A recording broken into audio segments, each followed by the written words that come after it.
it working for real? Alright, well, we're gonna pretend like it's working for real until further notice. Okay, so anyway, we're live. Thank you for watching. Thank you for watching. We're back. We're back. After a break, we are back with all the content that you need. We're going to be talking about all the events of the last 2 weeks, specifically laying in bed, watching movies endlessly. We're going to be... We were watching Tom Hanks. Well, we watched Punchline. I'm going to talk about Punchline. Wow, the range of Tom Hanks. I'll tell you what. We watched Punchline. We watched Forrest Gump. We watched Joe versus the Volcano, and then we watched Saving Private Ryan. Talk about a leap. So yeah, we'll talk about all that, all the films. I've just been watching. There's Punchline. I've wanted to see this film since I was like literally fucking 12 years old or something. So I just took care of it. I watched it. It's done. I watched Punchline. Everybody, I'll be talking about that. We'll be talking about the marathon, of course, reading in the marathon. It was a great honor. Thank you to the programmers at the Poetry Project for inviting me. It was very kind of them to invite me. I appreciate that. So we'll be talking about the marathon this year. Streaming it. I was one of the streamers. I'm one of the streamers, okay? I want it to be known that I stormed the beach on Twitch. I was there. I streamed. I was one of the initial streamers during the pandemic and before. I was streaming way back. I was streaming like 2013, 14. So anyway, we'll be talking about Hot People Read Poetry, of course, the poetry event of the season. Everyone was there. All the hot people were there. And if you weren't there, I guess, I don't know. So we'll be talking about that as well. But mostly I want to talk about World War II films. Saving Private Ryan specifically. Which is a film that I've wanted. So we've just been watching all these freaking World War II films, basically. I don't know. As a young... I guess this is going to work.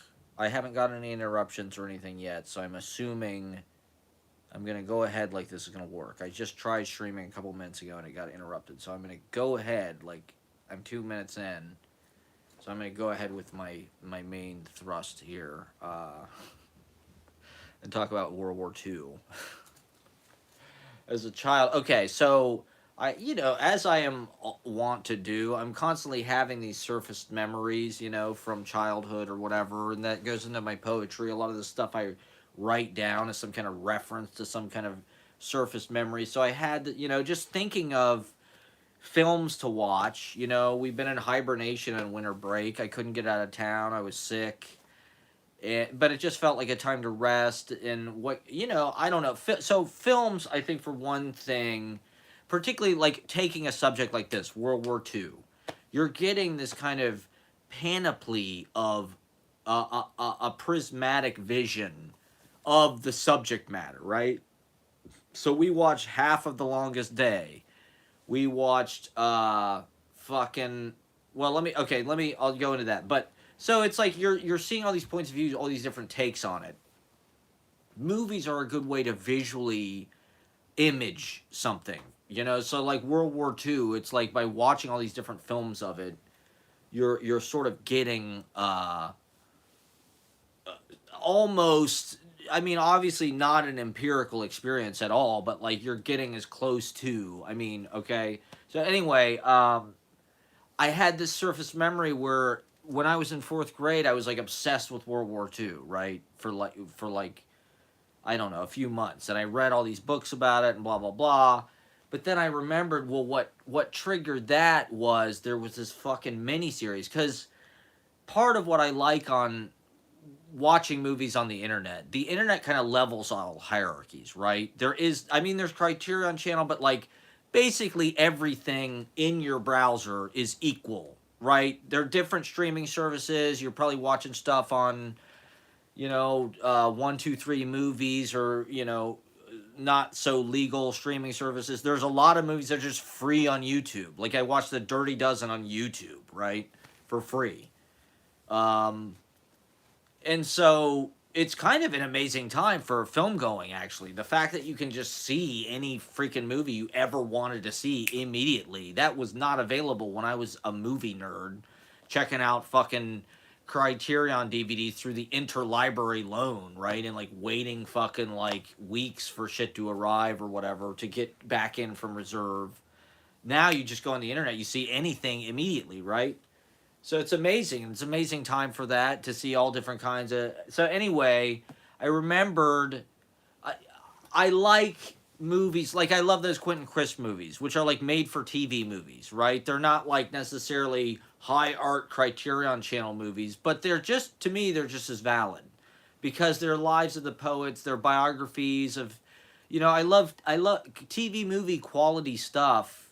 Now that we're in a streaming landscape where TV shows have kind of become independent films have become just spectacle, whatever. Uh, those kind of hierarchies are kind of fun. It's amazing to me, right, on Letterboxd. Letterboxd is the best social media app, by the way.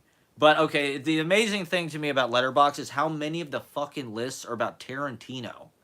He dominates people's thinking about film in a way that I think is really unhealthy. Half of the fucking lists on Letterboxd are like, these are movies Tarantino reference. These are movies Tarantino reference and cinema speculation. It's like, there's more to fucking film world than Tarantino. But that being I said, I think he was one of the initial people. I remember reading interviews with him. Wasn't he a judge on American Idol or something? He did things that as a highfalutin kind of film director, you kind of were like, what are you doing, man? You're kind of mixing. He mixes highbrow and lowbrow. And I remember reading something about he'll just watch anything. He was like watching Lifetime movies at one point. That was like he was obsessed. But it's like I kind of like that. I kind of like that. That's what's interesting about film is like a lot of time low budget films or films B movies so called can be kind of like the most profound, almost like literature. It's almost like they're zines or something. They're more low budget. And so that kind of, mixes and kind of mixes up and confuses the hierarchy of what's highbrow, what's lowbrow. Troma fucking produced My Dinner with Andre. If you look at the fucking credits of My Dinner with Andre, they thank Lloyd Kaufman and Troma because Troma actually did the fucking, like, the actual, like, crew and stuff. And so you never know, what's going to come from where and what's going to hit you in kind of a profound way. And so, that being said, I remember watching a fucking NBC miniseries when I was like 9 years old. And I don't remember exactly who was in it at the time, but I do remember distinctly John Lithgow played FDR.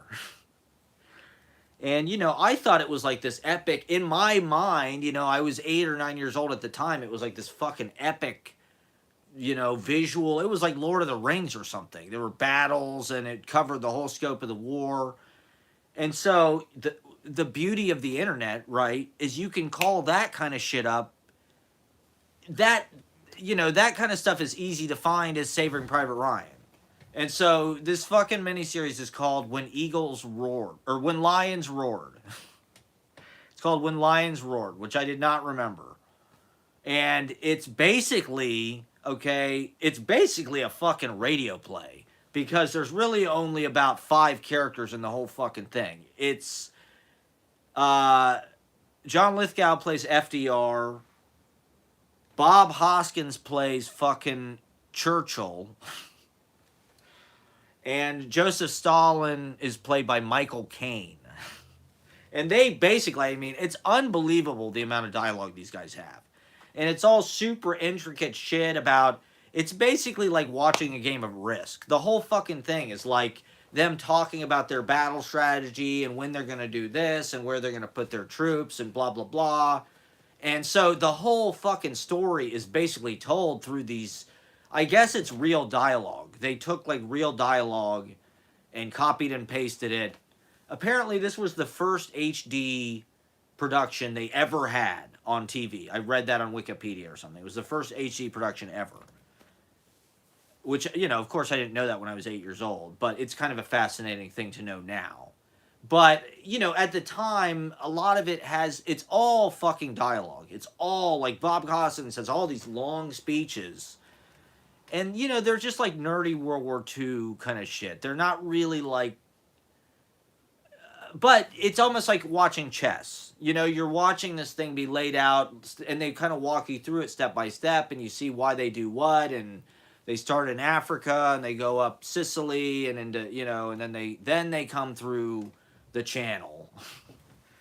The whole time, Michael Caine is hammering. He wants a second front. He wants a second front on the west. He needs a second front because Russia is taking the brunt of the fucking action. Germany is just going all up in them, you know, fucking, you know. So it lays it out in this kind of, it's like historical fiction, I guess.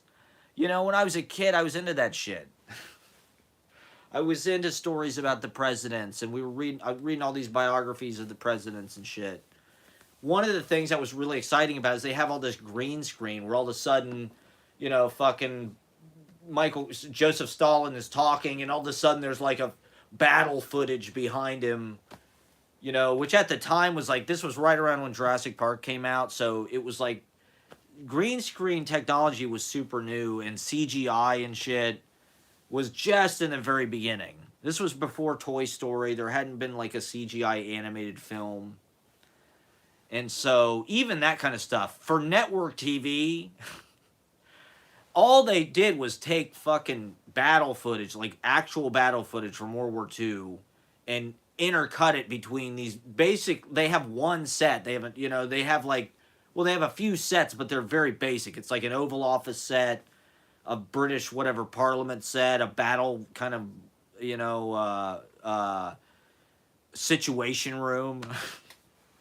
I don't know if they called it that at the time, but they have kind of a situation room. They got the Russian world, you know. They go to Tehran. Michael Caine's accent is kind of all over the place, but I mean, it's amazing watching these actors have all these lines. They had to have earpieces or something because it's just there's so many lines, and it's, you know, Bob Hoskins, was he memorizing this shit?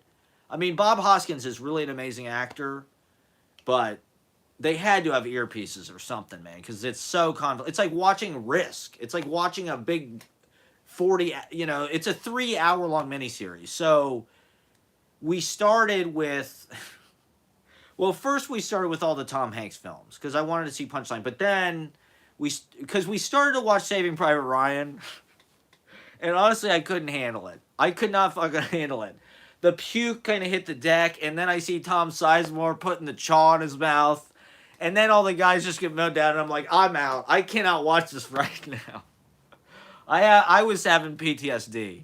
I was getting, you know, the shakes, and I was getting the tremors, and it was triggering my, you know, I just didn't want to go back there. And so we also needed some context, right? So I remembered this fucking movie from when I was 9 years old, and I don't know. I just wanted to check it out to just see, like, do I still like this, or I liked it then? What did I like about it? You know, did I actually? I remember it, you know, miniseries. It was on like a Sunday and then like a fucking Tuesday or something. You know, it was like it premiered over a couple of nights, and I just thought it was so dramatic. It was like these great lions when lions roared. These when the Nazis, the ultimate evil came, these lions fought and, you know, triumphed over the ultimate, and it was like, so I wrote this whole essay about World War II. I wanted to write like a book about World War II. I started studying it and shit because it was just so dramatic. I think it was really just about this miniseries. This miniseries was just so breathtaking and kind of windswept. And I watch it now, and it's literally three guys in a fucking room just talking for 3 hours. Like, that's the whole show. There's no, you know, scope to any of it at all. I mean, and so that's the thing that really is remarkable about Saving Private Ryan, that I think you have to discuss in those terms. So what we did is we basically watched the whole fucking thing is like 3.5 hours when lions roar, right? So we watched basically up until D-Day, right? Because D-Day is its own thing in its own right. It's kind of a subgenre of film and that whole kind of European theater, right? And so We wanted to pay our respects. We had to slow down.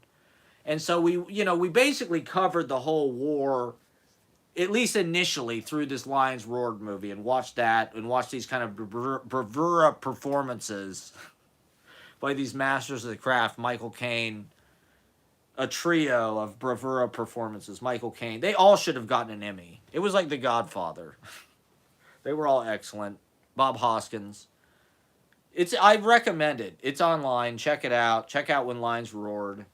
It's a fascinating. I like it. It's like a play. It's like it would play very well in the internet age because it's like a podcast. It's very informational. It's very specific about all that stuff. So you can listen to it. It's not purely this visual experience where like you got to watch it on your fucking home theater like Saving Private Ryan is. Okay, so Saving Private Ryan, I've heard about it I mean, it came out in the 90s when I was a kid. So I remember when it came out. I did not see it at the time, but it came out the same year as Thin Red Line, right? And they were sort of these dueling war epic, World War II with these all-star casts. And I didn't see Thin Red Line until probably early 2000s or something. And I love that movie. It's one of my favorite movies. And to me, it's probably the best war movie ever made. But I don't know. Watching Saving Private Ryan, Jesus Christ. They're two different things entirely. I mean, although it's interesting now because a lot of these World War II movies do have like nature stuff. The Samuel Fuller movie, Big Red One, and I think Saving Private Ryan both have like close-ups on like animals and shit, like lizards. The fucking Samuel Fuller movie has like a shot of like some kind of fucking lizard thing, and then I'm pretty sure Saving Private Ryan does too. Like a lot of them have shots of. So it's not Malick isn't the only one that's like filming fucking reptiles in his World War II movie. But the way that he uses wind and the voiceover, it's a whole different. There's kind of a poetic realism to Thin Red Line, whereas Jesus Christ, I mean Saving Private Ryan, it's a harrowing experience. I mean, I feel like I've got PTSD. That's why I feel like so obsessed with it, because it really is this visceral. You feel like you were there in this really kind of dark way. And I'm like, I don't know if that's great. I mean, it's so like, cinema is kind of just like exploitative in its essence because showing things, I don't know, I think it triggers your nervous system, or it triggers your response system. Your nervous system doesn't know these things are fake necessarily. And so things like horror movies, I don't know. I think, okay, the thing about Saving Private Ryan that I do want to say is I think the combat, the way the combat is portrayed in the visual of the film, with that, it doesn't look like much now, but they desaturated the color, and just like their strategy of how they shot it. They shot it very point of view. It's like you're in the fucking action. And it's like a theme park ride. It's like fucking it's like Universal Studios. That's how it felt to me. It felt like you're on the fucking Days of Thunder ride of like the hell of, taking bullets in the face on that fateful June 6, 1944. So that, the 50th anniversary of that was 1994. That's when I was obsessed with World War II. Because that When Lions Roared miniseries aired around that time, there was a lot of stuff that was coming back in the culture that was like remembering World War II, 50th anniversary of D-Day. And so it just sort of came into cultural, awareness or whatever in those kind of cyclical ways. And then Saving Private Ryan came out of that, right? And so the way that the combat and stuff is portrayed, I would say, is like unique and probably like, I haven't seen the Band of Brothers thing yet. That'll probably be the next thing on the list. God, I had that emo bang forever, man. I really should have cut that a lot sooner. These other movies, the combat stuff is just not nearly as realistic or gory. If that's how it really was. I mean, Did they exaggerate? I don't know. But in any case, the issue that I have with it is the story that they're telling. Like whatever first of all, it just feels very Hollywood. It feels very Spielberg, the way they're like they melded this metaphor. The whole film, it's not just about World War II. It's about Saving Private Ryan, okay? Which first of all, I just hate the title. I hate the fucking title. It feels so 90s to me, and I don't know. It feels like DreamWorks for some reason. I don't know. So we're Saving Private Ryan. We're Goodwill Hunting. We're Finding Forrester. You know, it's like this active verb. There's a name for it. You know, it's like, what is this? All these Matt Damon fucking movies. Get them out of here.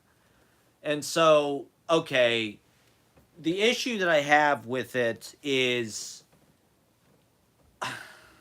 first of all, just some of the characterization. It all just feels compressed, and like, I admire the storytelling choices that they made in a certain way, because it feels like they did make like the toughest. They did make like they didn't make it excessively about, you know, killing Nazis. And you know, if you watch some of these fucking, like, if you watch Kelly's Heroes, it's like a fucking heist movie.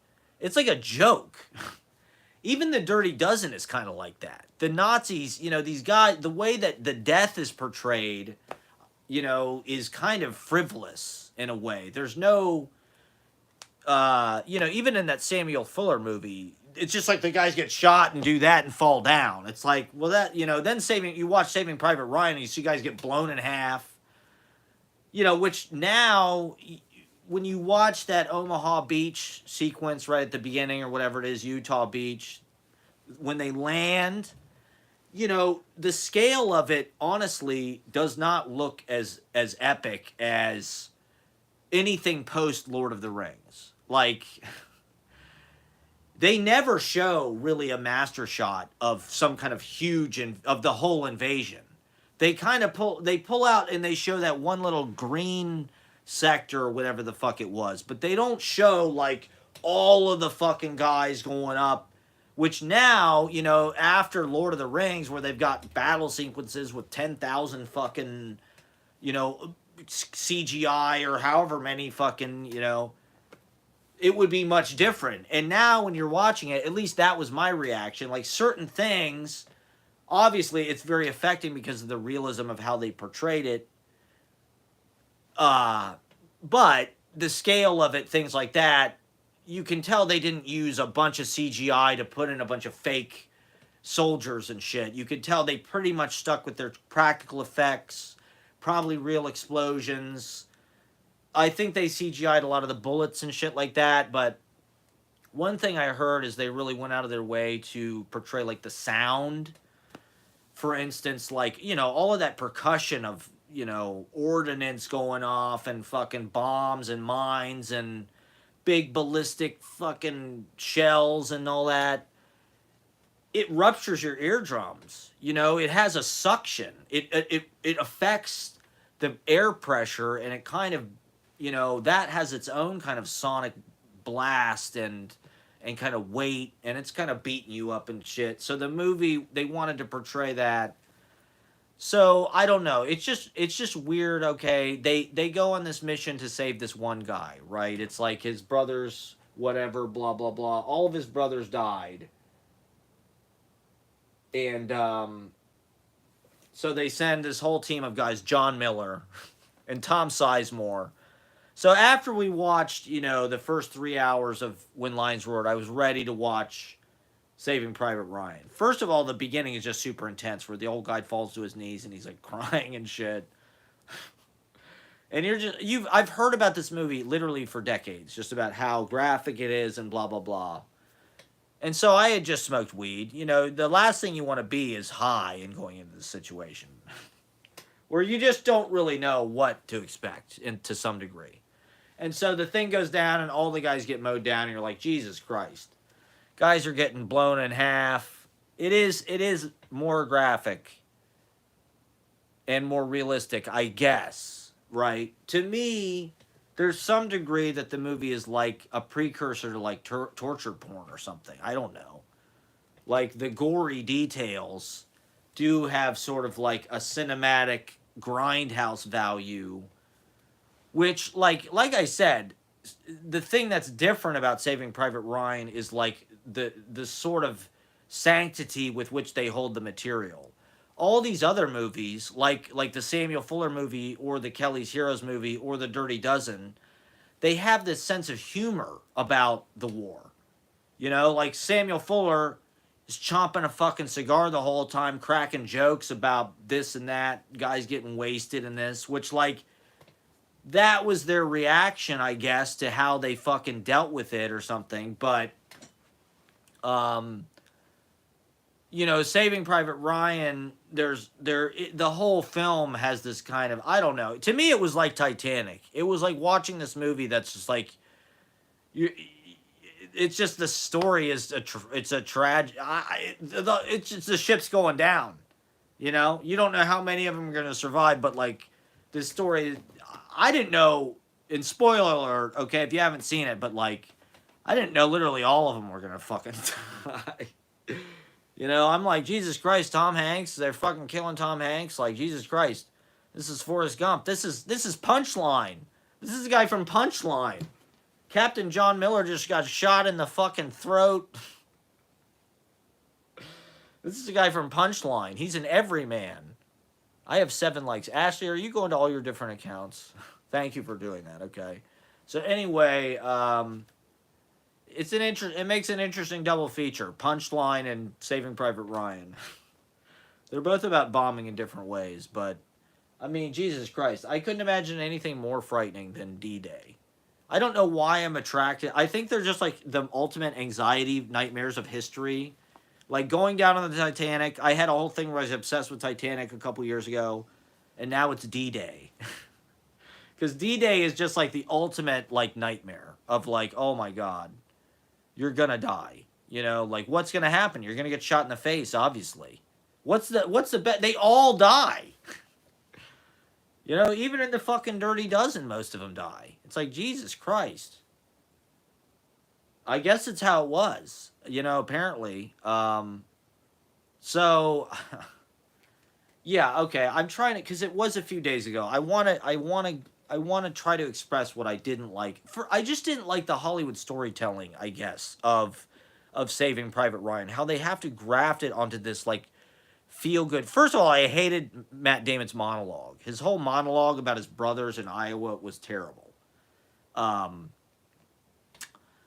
I just like, what is this a metaphor for? They're all willing to lose their lives to save this one person. What is Private Ryan? It's doing the right thing, I guess. Just morally, like all his, they're not, you know, they're really only doing. First of all, the reason why John Miller does it is because he's following orders. That's what he says throughout the movie. He's following orders. These are his orders. Oh, there's me crying. These are my orders. God, look at the emo bang. I really should have gotten rid of that a lot sooner. You know, that's his, you know, he's got the trembling hand thing. First of all, they've already seen tons of hellish duty. They've fucking already been in Africa and in Inzio and all this stuff. So this is the 3rd time they're doing this, really. Storming a beach. And so Tom Sizemore, you know, he's not necessarily he's not the guy you want around in soft times. When shit, you know, goes down and you need somebody who throws down, you want fucking Tom Sizemore in the boat with you, okay? Because this guy, he's a salty motherfucker. And he's going to kill without asking questions. Well, I don't know. His character is relatively, I thought he was a good person in the film, actually. He wasn't like, you know, committing war crimes or anything. Which, you know, watching that film, you're looking at, it seems like it would be very easy to do. It would be very easy to just waste people because you just see how many people got hosed down. It just seemed unnecessary. So, you know, now that we watched Saving Private Ryan, I've, like, been studying D-Day and reading about it. And it's kind of crazy because the weather was, like, terrible, right? Like, They really did not have good conditions, and I feel like a lot of things went wrong that wouldn't have gone wrong otherwise. Like a lot of parachute troopers and paratroopers like died, or like fell into fucking trees, or broke their leg, or their equipment. They couldn't find their equipment. Their guns were some other fucking place. Their heavy artillery was some other goddamn place. They landed way far away from their drop site. There was tons of shit that went wrong. But that's part of watching these movies, I guess, is seeing what it's really like, or seeing things. And part of this experience in a lot of these movies is just everything goes wrong, right? It's foobar. It's fucked up beyond all recognition. It's anything that can, it's Murphy's Law. Anything that can go wrong will go wrong. That's a military thing, right? Murphy's Law is a military thing. Anything that can go wrong will go wrong. And that's what happens in all of these fucking movies. They drop them at the wrong place. A lot more guys died at D-Day than probably should have, because they didn't have the air support, that they needed. The bombs didn't hit their targets because they couldn't see anything, because it was raining and shit. But then we watched half of The Longest Day. And if you're not into war movies, you might want to skip through this. But it's kind of fascinating. I don't know. This happened. This shit really happened. So this is one of the ways we have of, like, I don't know, learning about it in just the easiest way possible, without doing any real work. Without having to read anything. Everything I learned about war movies, I learned from The Dirty Dozen and Kelly's Heroes. So, yeah, I mean, Saving Private Ryan is like, there's a sanctity. The whole movie is like, well, okay, what is the last thing John Miller says? He says, earn this. Tom Hanks has this real scary look on his face. Member of the Illuminati, member of Epstein Island, Tom Hanks. He has this real scary look on his face, and as he's dying, he goes, earn this. This is Joe versus the Volcano. This is Forrest Gump telling you this. This is Bachelor Party, okay? This is Splash. Earn this. I suppose we're all Private Ryan as civilians, right? They are saving all of us, right? Is sort of part of the metaphor. Maybe. I don't know. What is Saving Private? It's just doing the right thing, They don't have to save Private Ryan. Although one thing I did read on Wikipedia is the case they use in the movie is the Abraham Lincoln thing from the Civil War. Some woman lost 5 of her children. Apparently it's not true. She lost 2 of her children, and a couple of them were like AWOL. They found them. It was like they found 3 of them.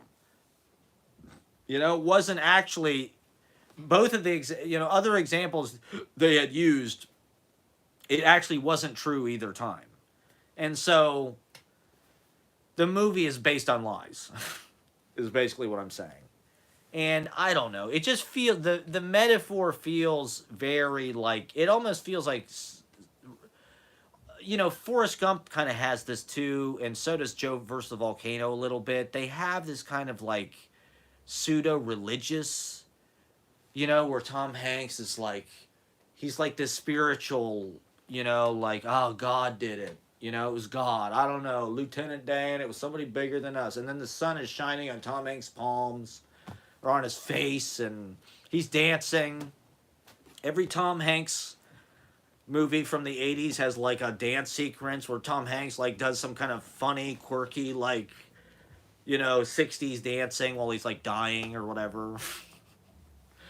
They didn't do that. They cut that out of Saving Private Ryan. But I think John Miller should have had like a quirky, after D-Day, after they landed and shit kind of settled down, he should have had like a funny swimming dance sequence or something. That was just my test audience reaction to it. That was my feedback. So they can take that note or not. So anyway, yeah, this is the guy from Splash. Earn this. And I don't know. That's kind of a guilt trip, man. Like, come on, man. Like, no, I don't know. It just felt like, but on the other hand, they make it look really grim. I mean, it's even more. I mean, it's just one by one. They all get, and they, for dubious reasons, they make mistakes. You know, the characters are the one character who's the translator, right? He drops the ball a bunch of times. He costs a bunch of people's lives, right? It's like they're portraying the realities of war. People are cowards. People freeze. Mistakes are made. You know, people die who shouldn't die. And there kind of is no rhyme or reason to who survives almost. There's so much shit flying through the air. There's so much shrapnel and machine gun fire, and there's landmines everywhere. It's just like, how does anybody survive? I don't know. But I don't know. I guess it's just some kind of anxiety dream that I'm like obsessed with right now.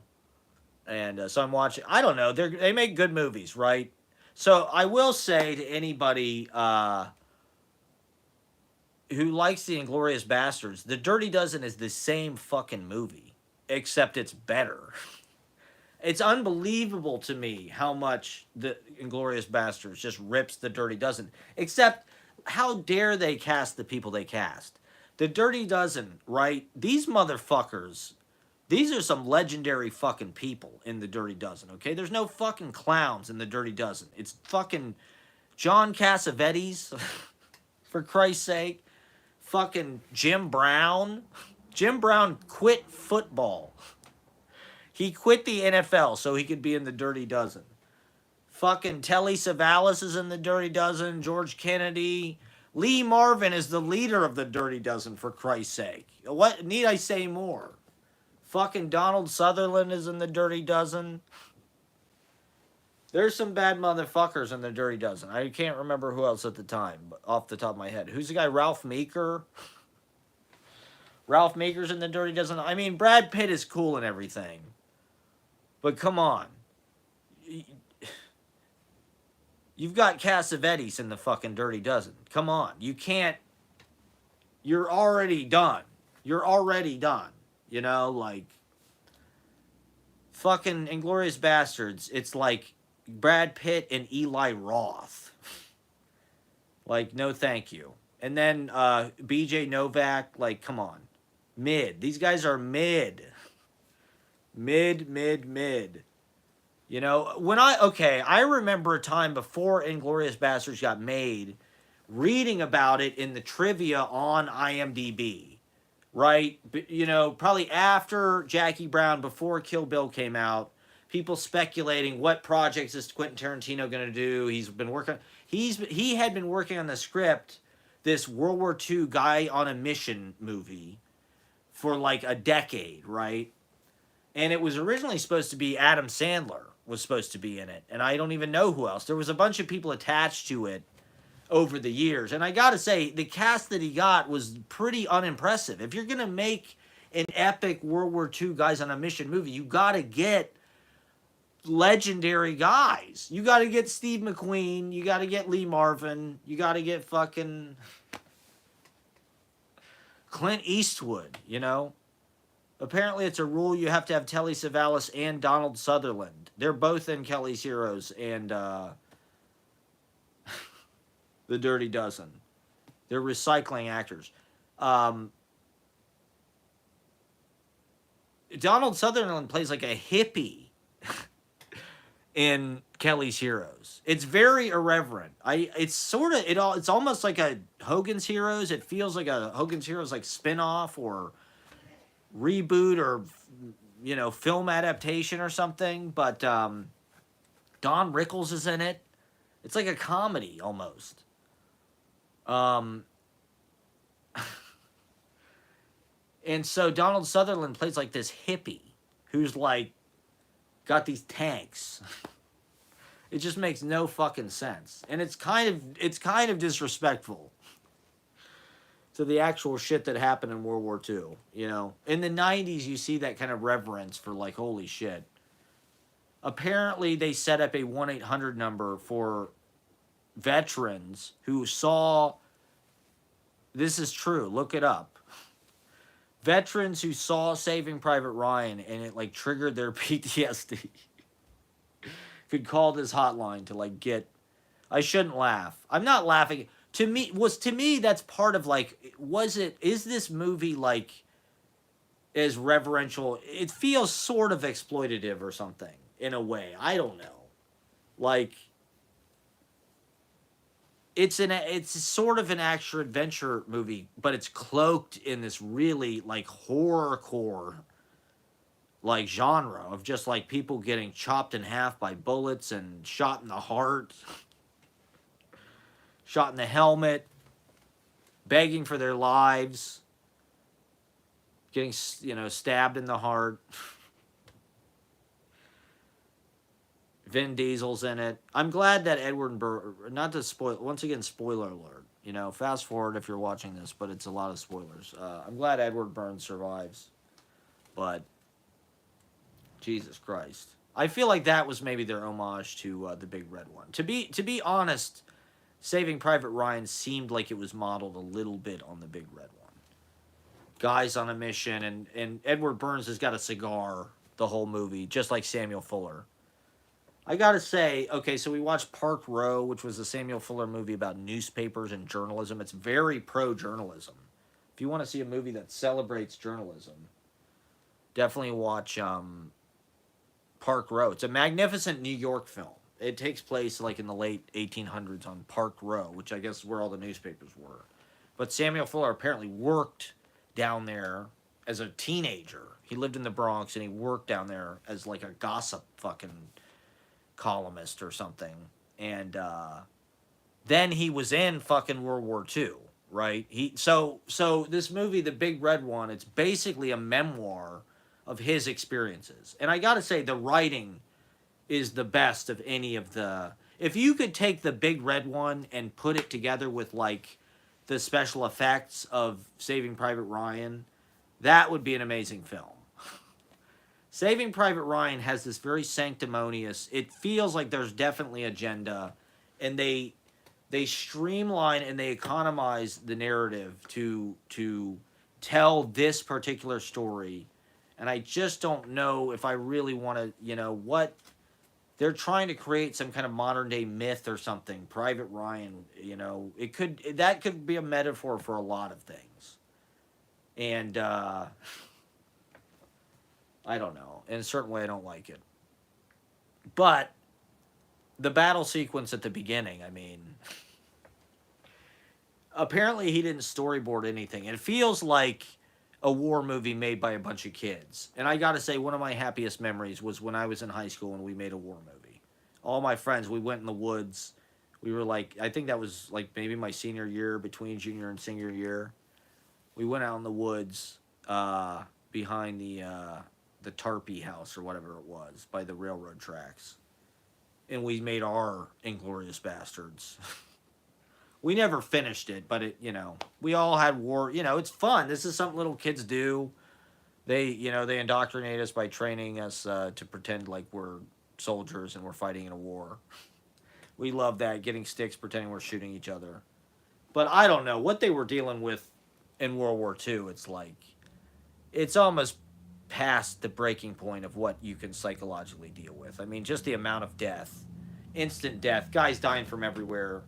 But, I looked up the statistics and, like, not that it's not great, but it was not that many people that died in the invasion. It was only, like, a few thousand guys. It wasn't, like, tens of thousands of guys, like fucking, some of the shit in World War I or whatever. I don't know. And, I think part of the message that I'm getting out of these war movies is it is a big fucking mess. Apparently, a lot of the objectives were not achieved. The first day of D-Day, they wanted to capture the whole beach and have kind of a unified push. They only captured like 2 of their points or something. But that was enough. All they needed was a little toehold, right? And so that's kind of true of anything. It's messy. You don't always succeed in your initial goals. But you push on, you keep fighting. That's one of the things about these war movies is just like the relentlessness of it. These guys don't have a chance to rest. They are in a situation where it's life or death. You know, that's one of the things that's interesting about watching war movies, I guess. It's a situation that you hope to God you're never in real life. But you watch these movies because it's like, whoa, that's what it was like, you know, for these people at this time. You know, as they're saving Private Ryan, they're going through the fucking countryside, you know, as fast as they can. They're trying to evade the other guy, you know, they're, you know, and vice versa. And, you know, basically you're just trying not to get killed. That's what it seems like. Okay, so the closest thing I've ever been into a war is paintball, right? And giant paintball matches. I think are sort of, that's a close approximate. I mean, obviously nothing bad is going to happen to you if, you know, like if you get shot with a paintball, really. But like, as far as a simulation of how you might do in a real war. And the first time I played paintball, I got shot in the face immediately. It was my brother's birthday. I think I was in high school, and like we had to rent guns and all this. And I like literally, you know, there were these guys on the other team that were like pros. They had all their own equipment, this and that. So I like literally stuck my head out to just like look to see where the fuck they were, and it was just like right in my fucking mask. So, you know, if that was a real war, I would have got my fucking brains blown out immediately. And then I remember going into like the tank where you go if you've been hit, right? Because you're dead. And a fucking ball like went past me or something, and I like took my mask off to like sort of look at it as it went by. And the person was like, "You are out of here," because it was against the rules to take your mask off. So that was the end of my paintball career initially. Then a few years ago, I think it was 2013, my buddy Yanyo, shout out to Yanyo, who I worked with at Haru, a sushi restaurant on 48th between Park and Madison. He was a busser. I was a server. He invited me to go play paintball in New Jersey. I had a car. I had a Toyota Camry. So I drove. It was some dudes that I work with. We all drove to New Jersey. It was somewhere in like South Jersey. It was like, to this day, it's the only time I've been out there. It was somewhere around Silver Saddle, or I don't even know. And so we went to this fucking paintball thing, which was out in the woods, and there was hundreds of guys, you know. And I imagine they had been in fucking combat or something. They had been to Iraq or something, because they all had camo, they all had masks, they all had all the gear that you need to like be a pro paintballer. I was wearing a Canadian tuxedo. I was wearing all denim, and like they gave me a paintball gun and a mask, and they paid for me because I drove them out there. And I don't remember doing that bad. I don't remember getting totally like murdered or anything. But at the same time, it just felt like, I don't know. It's like, it's one of those things that it's just a game of chance. There's bullets flying every which way. In a certain way, you kind of have to overwhelm the situation before it overwhelms you. And even doing that, it's like you still could get shot. And so I don't know. I did not even know how to begin. I was clearly like the odd person out. I was wearing different clothes than everybody else. I had long hair. I was like the wild card there. I was like the Randy Quaid or something. And so, let me open my fucking snacks here. It's snack time, everybody. So that was as close as I've ever been to a war, but I don't know. God forbid. What those guys, they did make the ultimate sacrifice. They are the greatest. So yeah, Saving Private Ryan, I don't know. It was hard for me to give it a, like if you check out my letterbox, I only gave it 2 stars. It was hard for me to give it a good review because like the script just felt so, it felt like propaganda, and I couldn't really tell for what. And I didn't like it. You know, so, the Big Red One was a much better script. It was a much better, it was basically an autofiction of Samuel Fuller. The guy from Revenge of the Nerds plays Samuel Fuller. He's got a cigar. And Samuel Fuller is in a bunch of other filmmakers' movies. He's in Pierre LaFaux. He's in a bunch of Wim Wenders films. and he's always like chomping on a cigar and spouting off some kind of wisdom about Hollywood and some kind of real no nonsense, pithy. He's very pithy because he was a journalist, so everything, the whole movie, the Big Red One movie, all of the dialogue is so concise and punchy and good. It's very poetic. And I just knew it. If he's in Godard's movie, if he's in fucking Vin Vender's movie, this guy's shit's got to be good. If these guys are film nerds, they're European film nerds. Like if Godard put him in Pierre Lafaux, he's got to be a great filmmaker. And so we watched Park Row. It blew me away. I don't know if I'd say that it's better than Citizen Kane, but if you want to watch a movie about journalism, it's a good companion to Citizen Kane. They're kind of about the same thing in certain ways.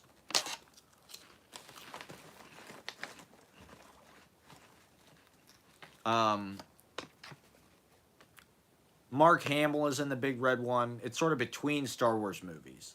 So he's very young. I'm going to move on to another subject in a second, but I'm going to continue to talk about World War II movies for a second. I do want to talk about The Dirty Dozen. Because that's a fucking movie, okay?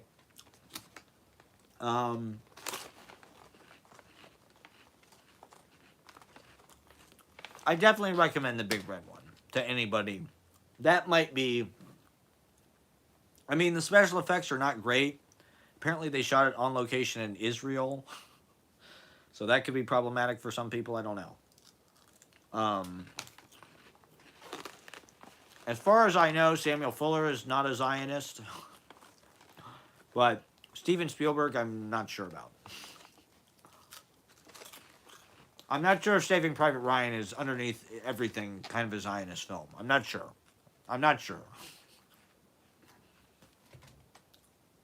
Not to necessarily go there, but...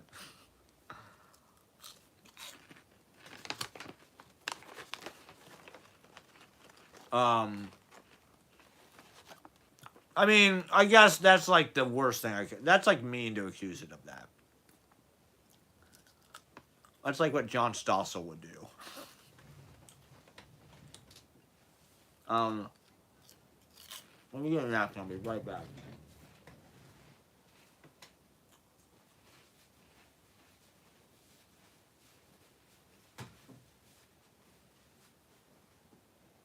Alright, so I want to talk about The Dirty Dozen.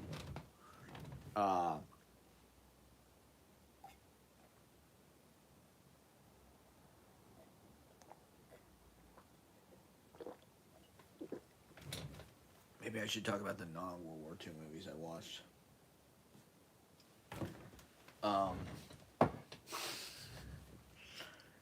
I should talk about Punchline for a sec. Let me just talk about Punchline for a second. Maybe I'll get back to The Dirty Dozen. I can't recommend The Dirty Dozen enough because it's a perfect film. From the opening credit sequence on, it's just a perfect setup. It is a perfect setup, and they completely ripped it.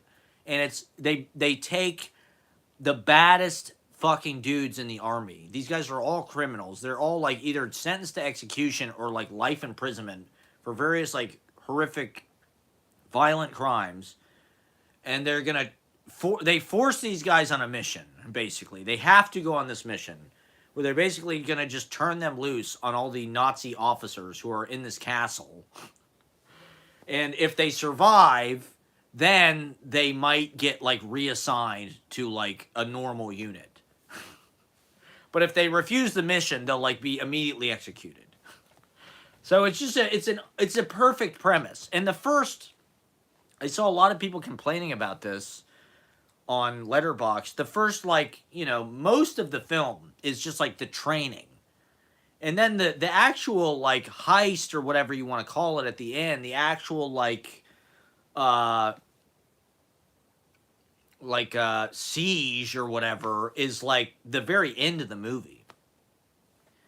But I like that because it's like you're getting to know these characters. You're spending all these time with, and all of the other war movies kind of pay homage to it by getting Lee Marvin, by getting Donald Sutherland, by getting Telly Savalas.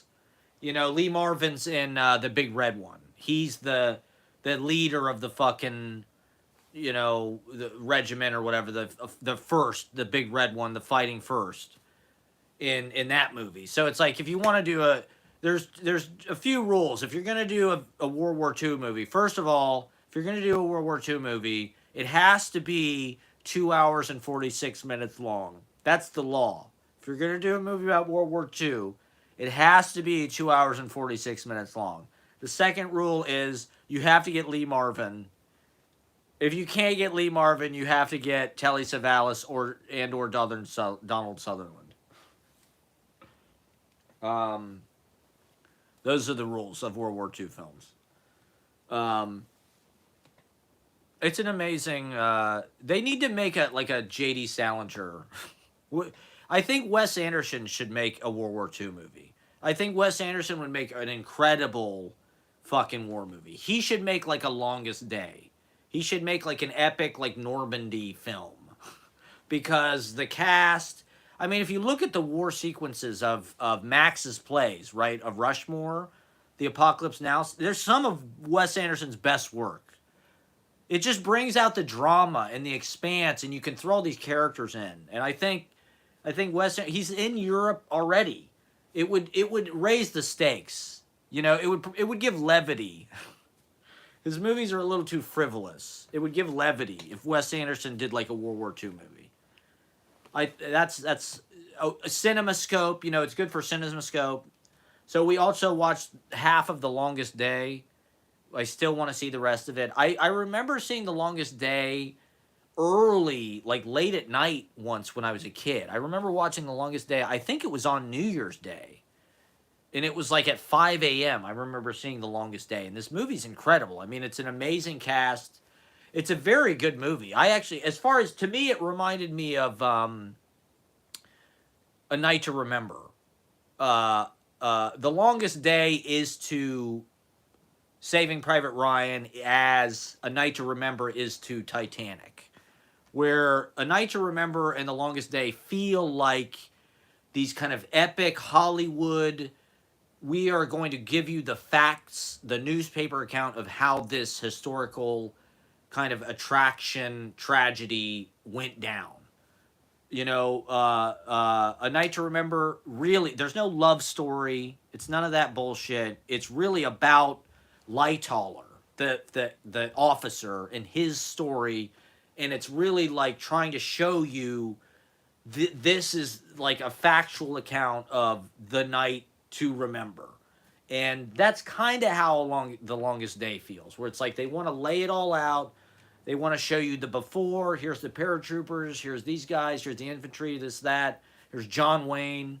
Like I said, we haven't watched all of it yet, but it feels a little bit like it might be a little bit making lighthearted of it. I don't know. There's certain, like the thing is, they're all ready to go.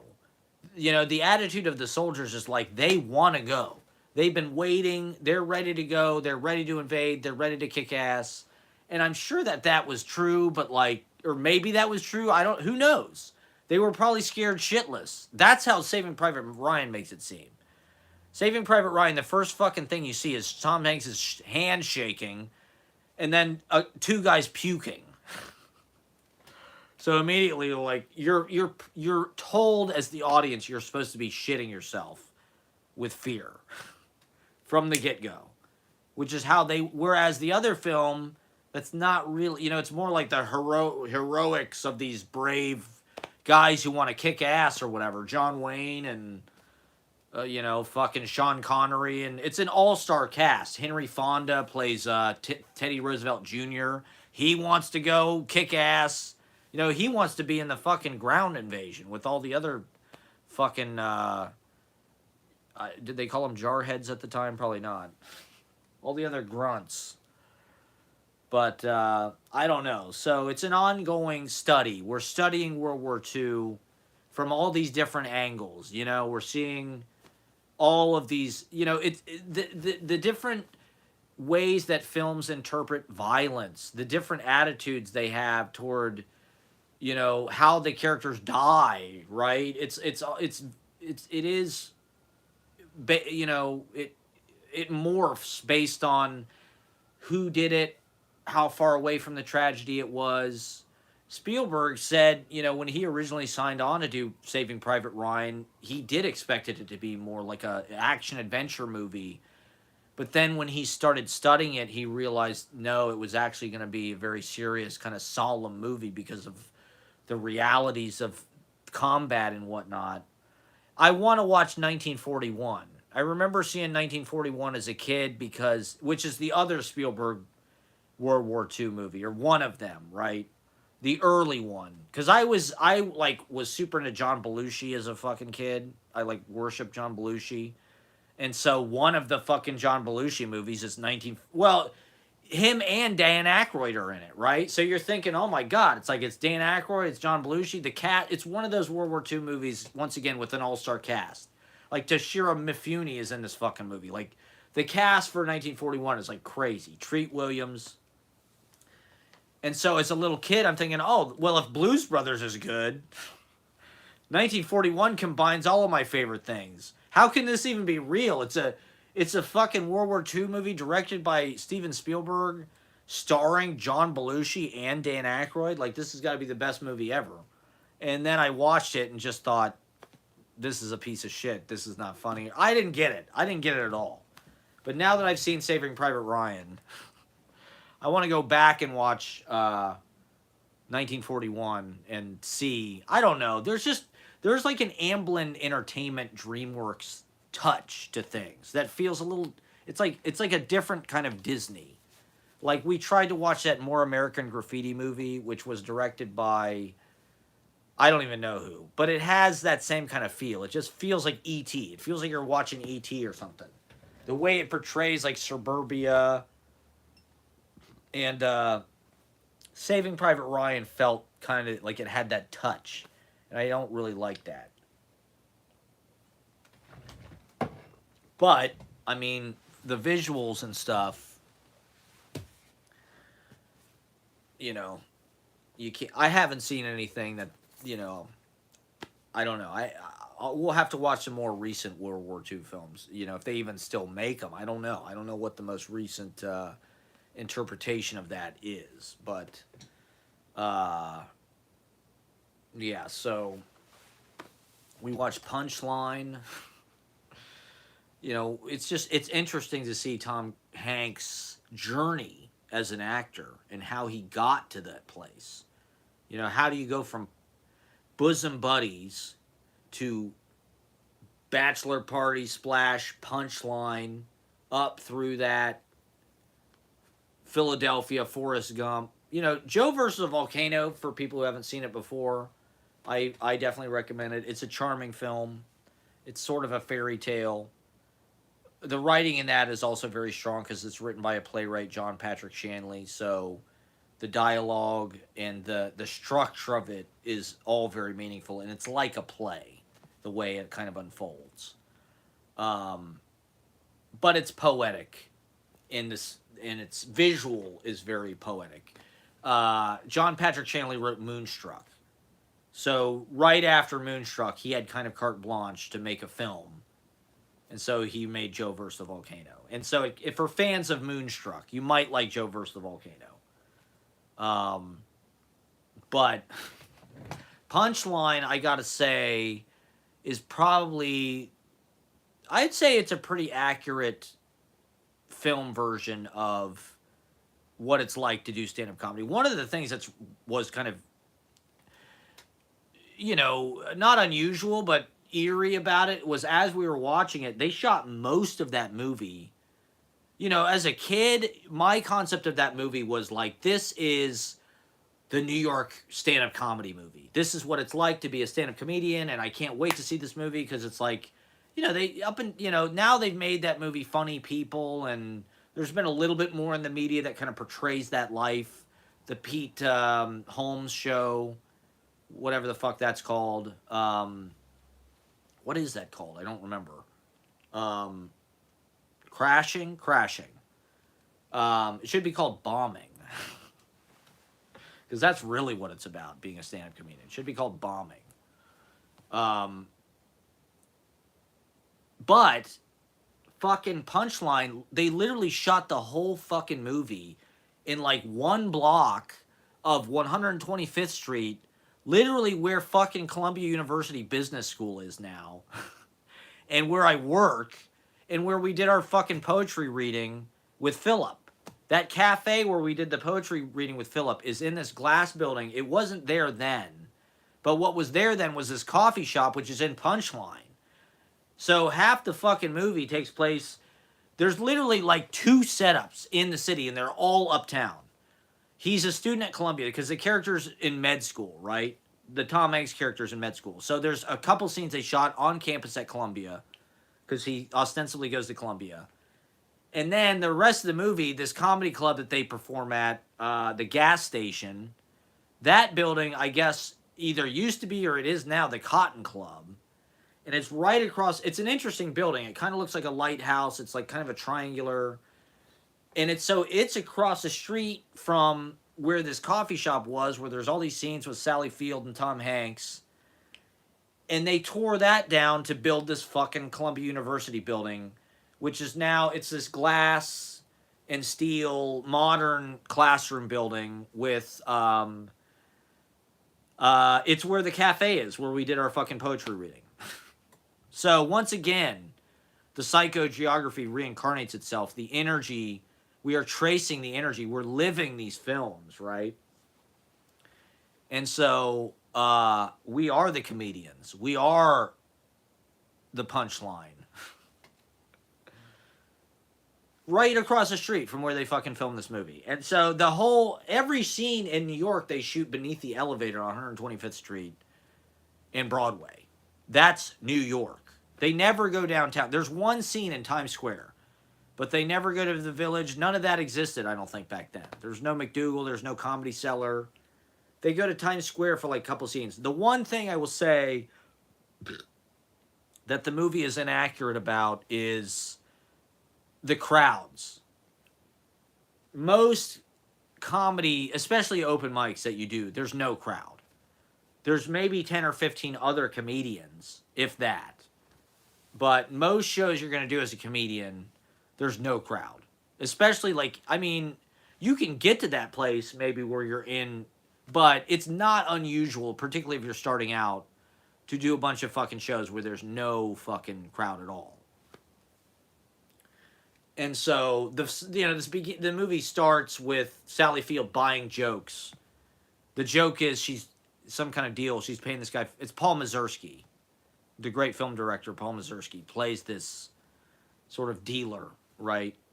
And that's the coffee shop that they tore down to build this cafe where we did our poetry reading.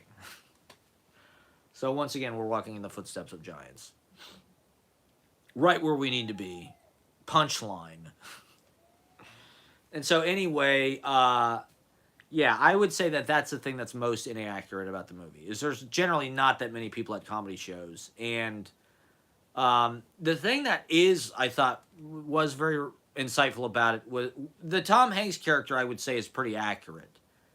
Just as sort of an archetype of what I've seen in comedians. It's like, because he is like an intelligent guy. He has this capability. He went to med school. He could be a doctor if he wasn't squeamish. It's kind of ironic that John Miller is squeamish, right? But he can't stand the sight of blood. He faints, whatever. And so, let me fast forward through this. This is just like the super long one.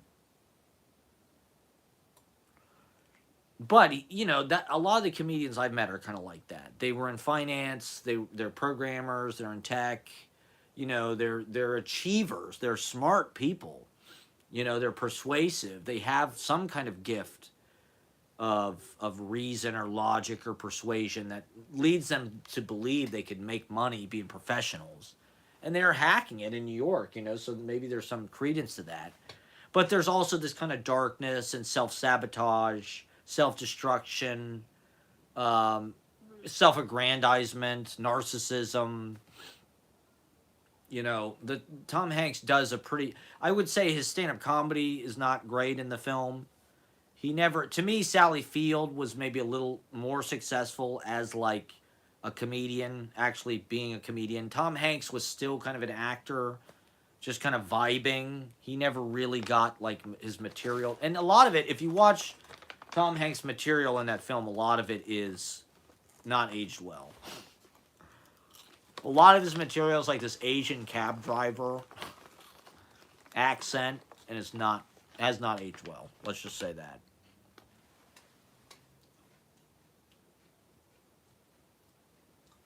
Um, yeah, here's me in the real life punchline. This is what it's really like. Okay, see how there's nobody there. Okay, so let me talk about the marathon. Let me talk about hot people reading poetry. Now that I've sort of trauma dumped my Saving Private Ryan PTSD. I was there, okay? I was in the shit. I saw buddies of mine die, make the ultimate sacrifice that day. I mean, you could talk about World War II forever. But another day we'll revisit these stories of valiant heroes. So anyway, I'll talk about the marathon, and I want to talk about hot people reading poetry as well. Shout out to Natalie and the triumph of hot people reading poetry. It was all that. Anyway, so the marathon was amazing.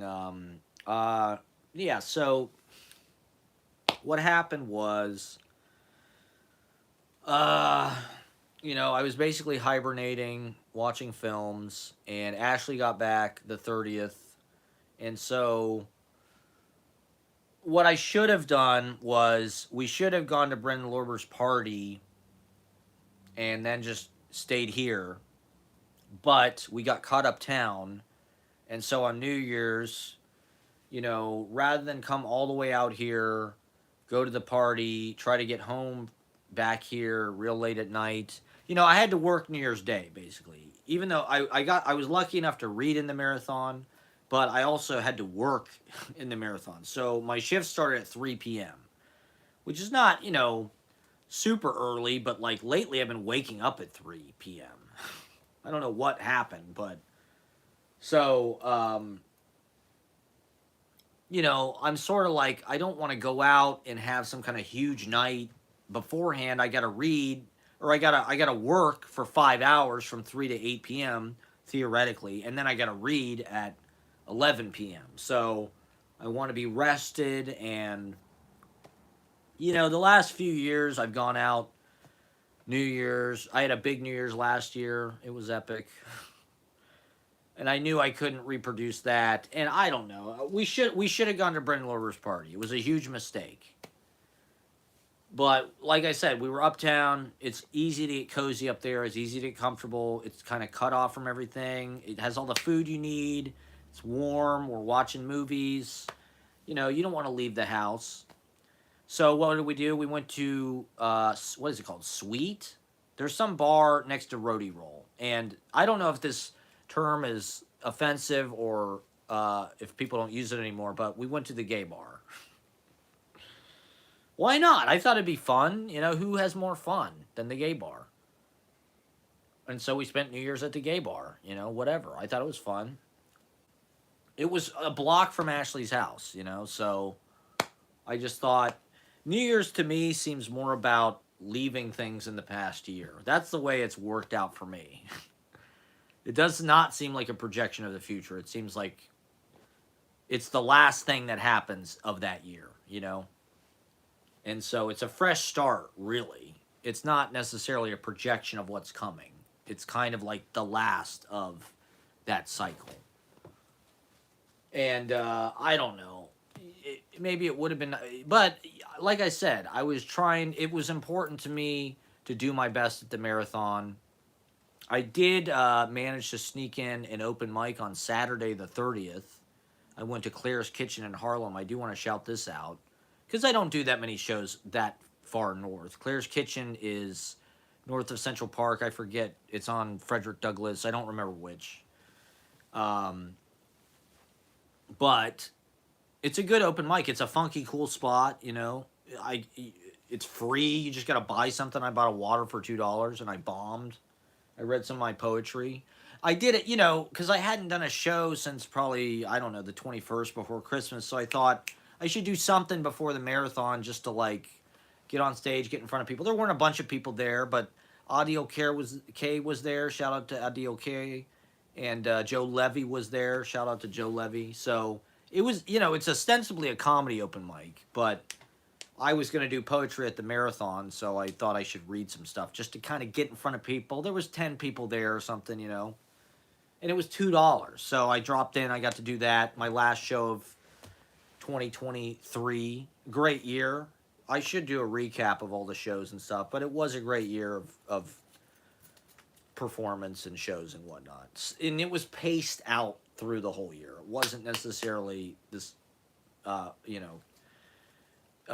machine gun the whole time. It was nicely paced. So anyway, unfortunately, it was cold New Year's Eve, so I didn't, I was kind of trying to save it for New Year's Day. So what happened was we stayed in, and the light, she's got these fucking blackout curtains, but the light gets in, and so I ended up waking up at like 9 a.m. or something. And so actually the whole marathon day I was tired. If we would have stayed here, I would have just slept. I would have been fine. I would have been well rested. It's peaceful out here. I've got a nice comfortable bed. I'm very thankful for this space, And it's actually closer to fucking the party that we would have gone to. If I could have just gone from my house to the party and come back, it would have been no sweat.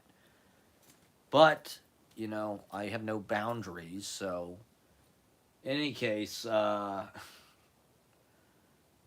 was tired at the marathon. And so at the marathon, I'm supposed to start streaming at 3. We get there like right at 3, we're almost late. But I get there right at 3, and the deal was they've got this set up. It's like a multicam thing, and we control it from the table with an Xbox controller. It's the gamification of videography. And so basically, shout out to I forget the name, but shout out to the guy whose system it was. He was super cool, super nice, and it was amazing. It was fun. It was so fun that he was having a fun time doing it, so I didn't really have to do a whole lot. I basically worked about 2 hours, and just he did most of it, because it was like playing a video game.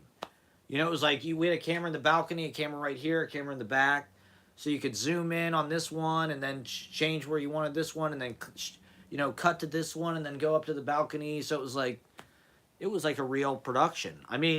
Last year, I literally streamed the entire marathon by myself, okay? I was there. I didn't get any credit. I didn't get to read. I did the whole thing alone from fucking when it started. I lived in that apartment in Chelsea. So I had a blast New Year's Eve. I just walked over New Year's Day, and I streamed the whole fucking thing. It was like 13 hours, just me, on one camera in the back of the room. If you watch the 2023 marathon, I streamed the whole fucking thing. And I didn't even get to read. And so this year, it was like they had it divided into thirds, and to be honest, I didn't even have to do anything really. So I wasn't necessarily expecting it to be that easy.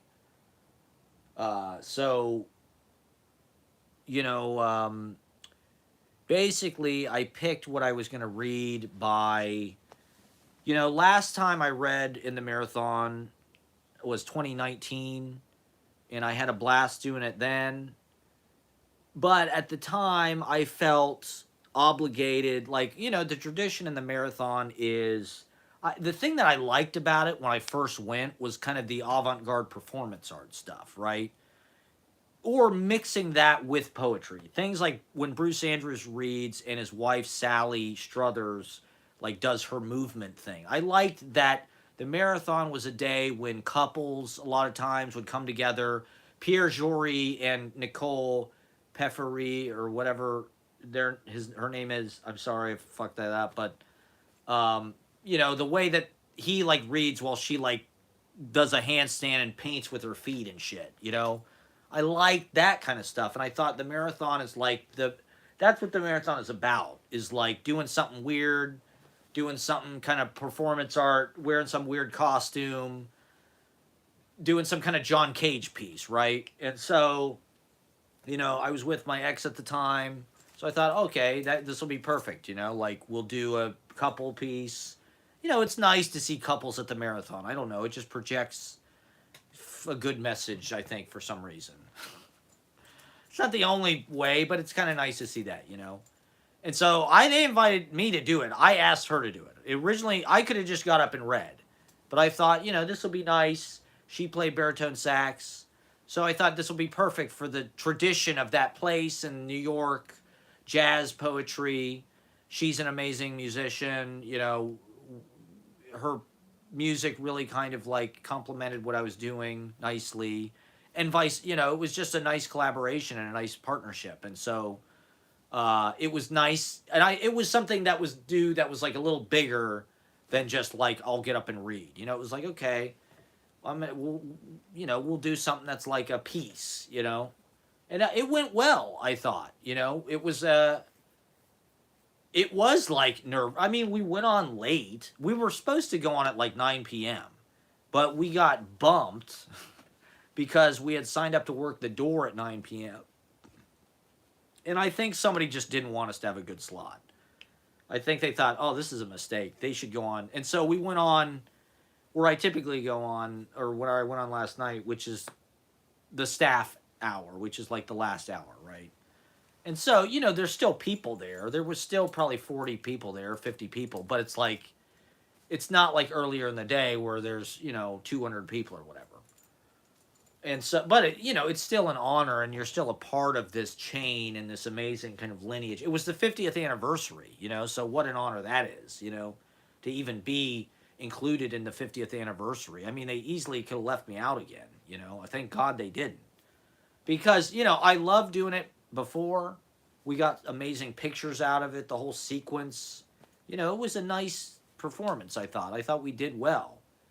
But my performance was a little bit try hard. I was a little bit of a cheerleader for the poetry project. I was still youthful there, and like I was a little raw about the place, and so it was kind of cringe. It was a little cringe in retrospect. I think there's a video of it. If you watch the 2019 video, it's probably on there. And so this year I just thought, I haven't been invited back since then.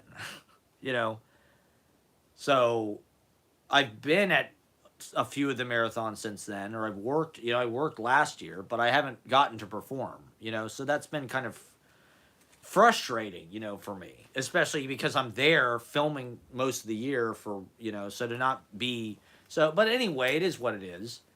And so I'm thankful that I got asked this year. I was surprised. I thought they were going to fire me. So to get asked, it was like, it's a huge honor, right? But I thought, this is my one chance to do this. I want to just be on the record. I just want to read something. This is the Poetry Project. This is the Poetry Project Marathon. I did kind of the crazy avant-garde performance art thing last time. This time I just want to read. This is just me, Matt Proctor, reading at the Poetry Project. And I'm going to live or die based on how good my piece is, right? It's not going to be about, let me skip ahead here. It's not going to be about jumping around or fucking, are you unliking this? I feel like Ashley's going in and unliking. It's not going to be about jumping around or doing crazy shit, being loud. I'm just going to stand at the podium and I'm going to read my poem because, I am kind of learning that, on the Odyssey I've been over the past few years where I've done a lot of different things. I've done stand-up comedy. I've done music. I performed in a lot of, comedy puts you in an interesting place as a performer because you are literally just up there by yourself. You have nothing else. And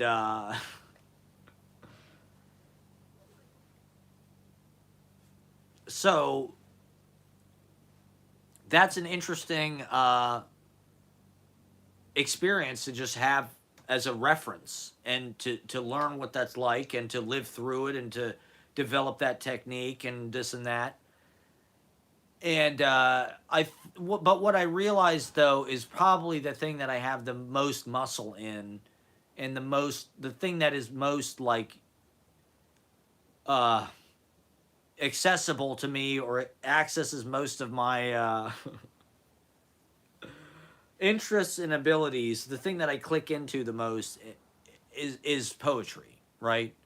I thought I'd been avoiding doing all this other stuff. I've been like I'd be better at comedy or something, but I'd just been avoiding that.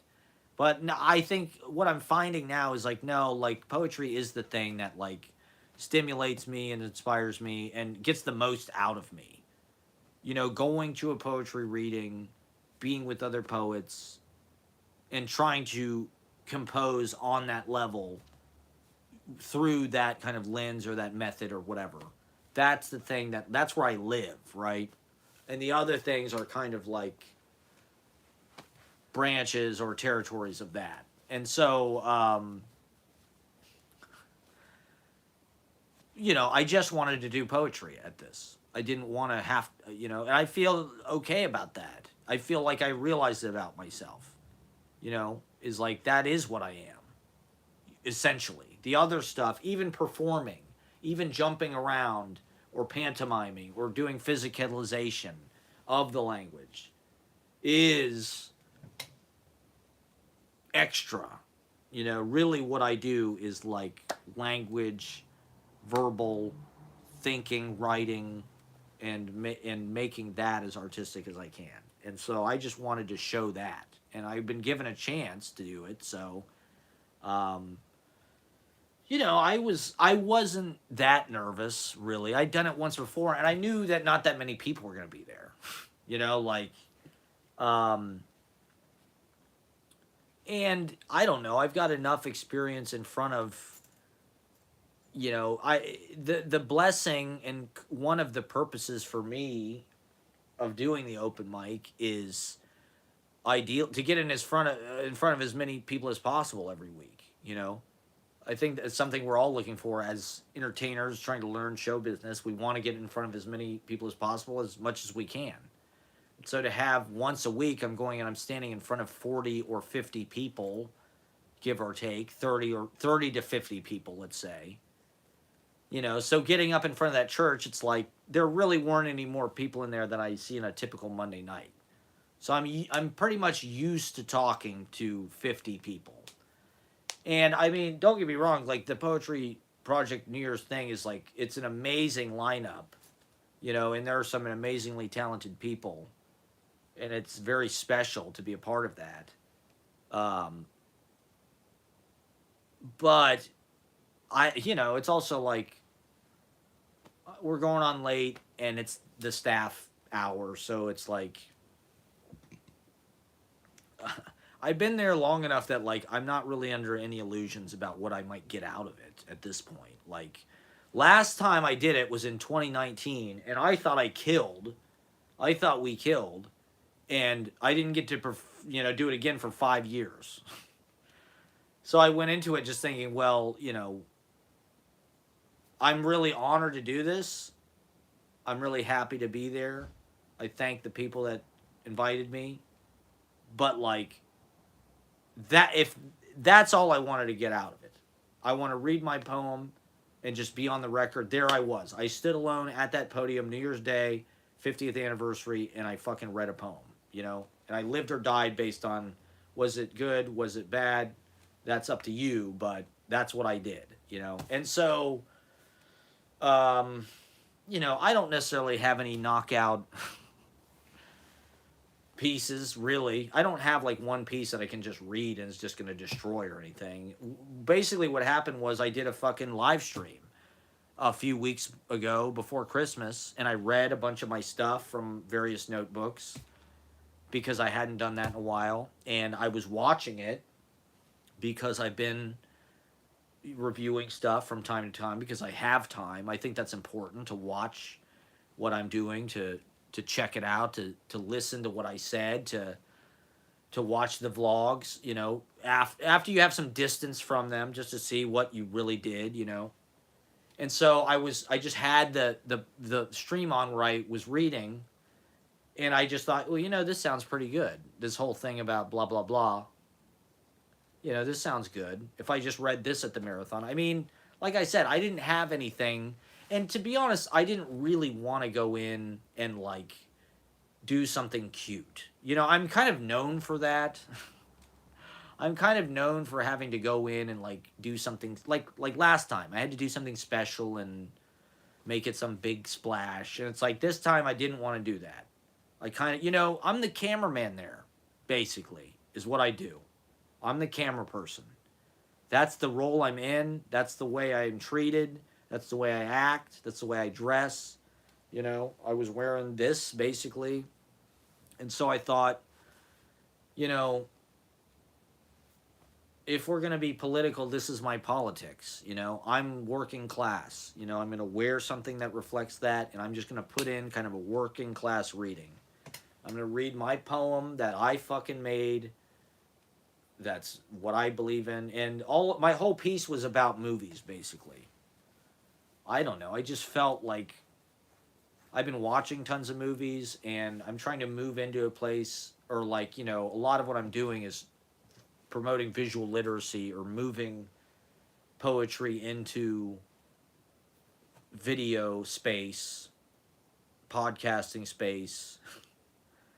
And so I read a poem about movies, basically, because I do feel like that's the future. The quicker poets start using their phone cameras, the better. I was just watching David Mamet on Club Random. David Mamet, one of my favorite writers when I was younger. But now he's like a total right-wing nutcase. The first thing he says, "Thank you for what you said about Israel." I don't know what Bill Maher said about Israel, but I imagine it wasn't free Palestine from the river to the sea. I doubt if that's what Bill Maher said on Real Time, that David Mamet loved.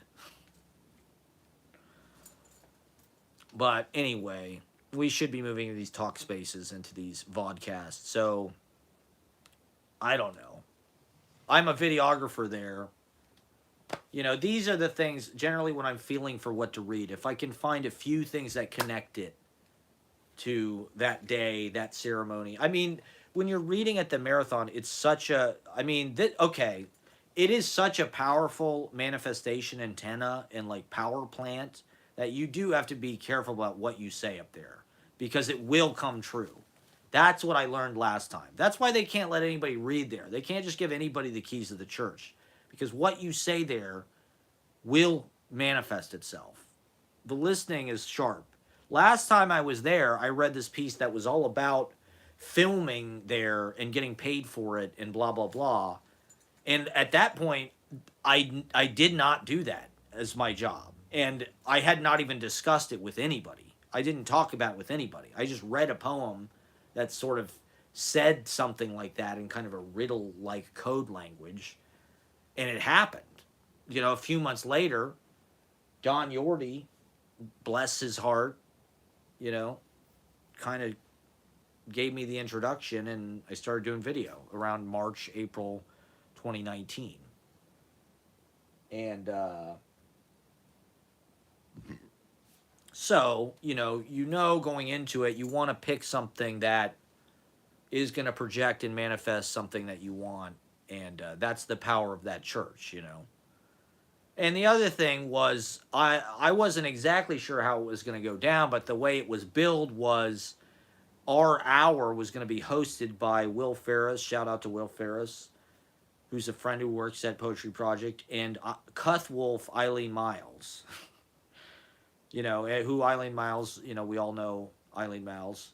And so, that was also a big moment for me, the fact that Eileen Miles was going to host the hour that I was a part of and, potentially either introduce me or at the very least, listen to me read, which, Eileen Miles has never heard me read. I mean, it might not seem like it, but this year was a big year in poetry for me. I did achieve a lot of goals and cross a lot of lines that I've been wanting to, reading in Boog City was a huge thing. having Eddie Berrigan see me read was a huge thing. You know, being in Eddie's class was a huge thing. I've been wanting to do that for years. You know, reading at Unnameable, reading with Philip, right? Making friends with Philip, you know. Um, the Brooklyn Rail thing, right? Reading at Yale, you know, that was so. It was, you know, a great year as far as that goes. Readings and, you know, Anselm Berrigan saw me read. You know, Anselm Berrigan has never seen me read before. He heard me say fucking that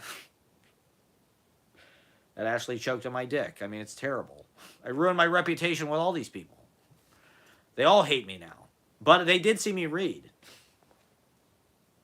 So, you know, it was a win. You know, I think I have to look at it in that regard. You know, maybe I didn't go out and just like win, win, win, win, win at everything and run up the scoreboard like I maybe could have, but like it feels good that, you know, I did that kind of stuff really matters to me. And like,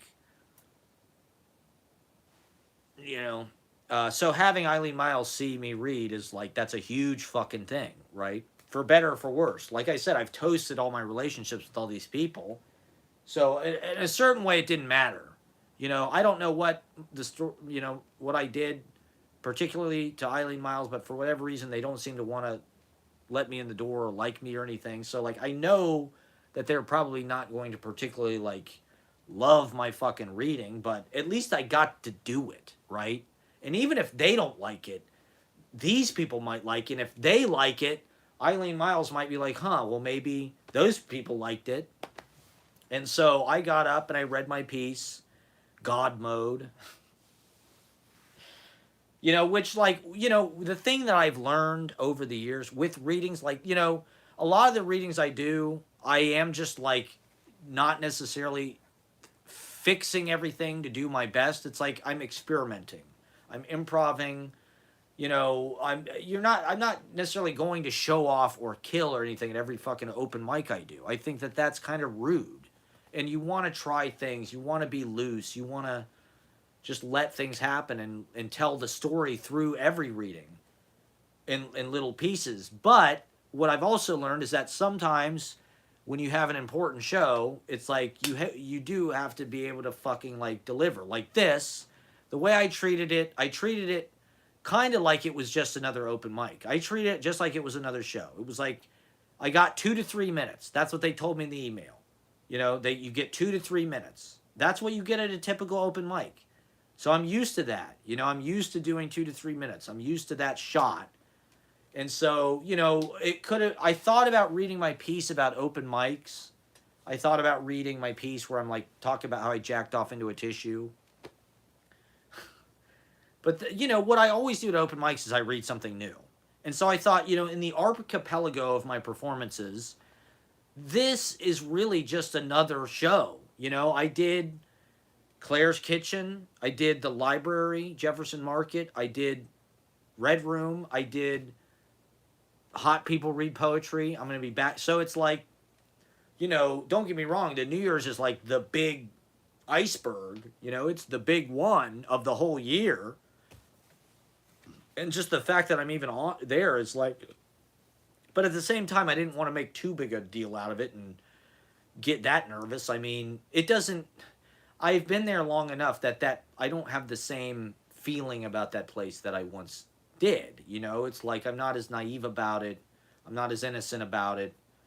I love it, and I love being there, and I love the people there. But at the same time, like, it's not going to make or break me, you know? And, like, I've done it once before, and it didn't make or break me. And so, for me, it was just like, I've got 2 to 3 minutes. Let me just shoot my shot. And it's like that Mick Jagger thing. I watched this Mick Jagger thing where he's talking about, you know, a lot of times you write the first draft of something. You got to get out a vomit draft or whatever people call it, you know.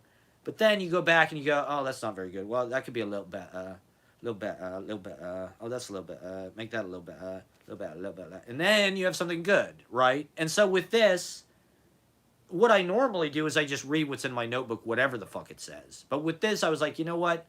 I'm going to pick a good title. I'm going to pick God Mode because I know that that's kind of a funny title. And it's also what I want to do. I wanted to go God mode. You know, I've got one shot at this. I only get one shot every 5 years. I got to go God mode.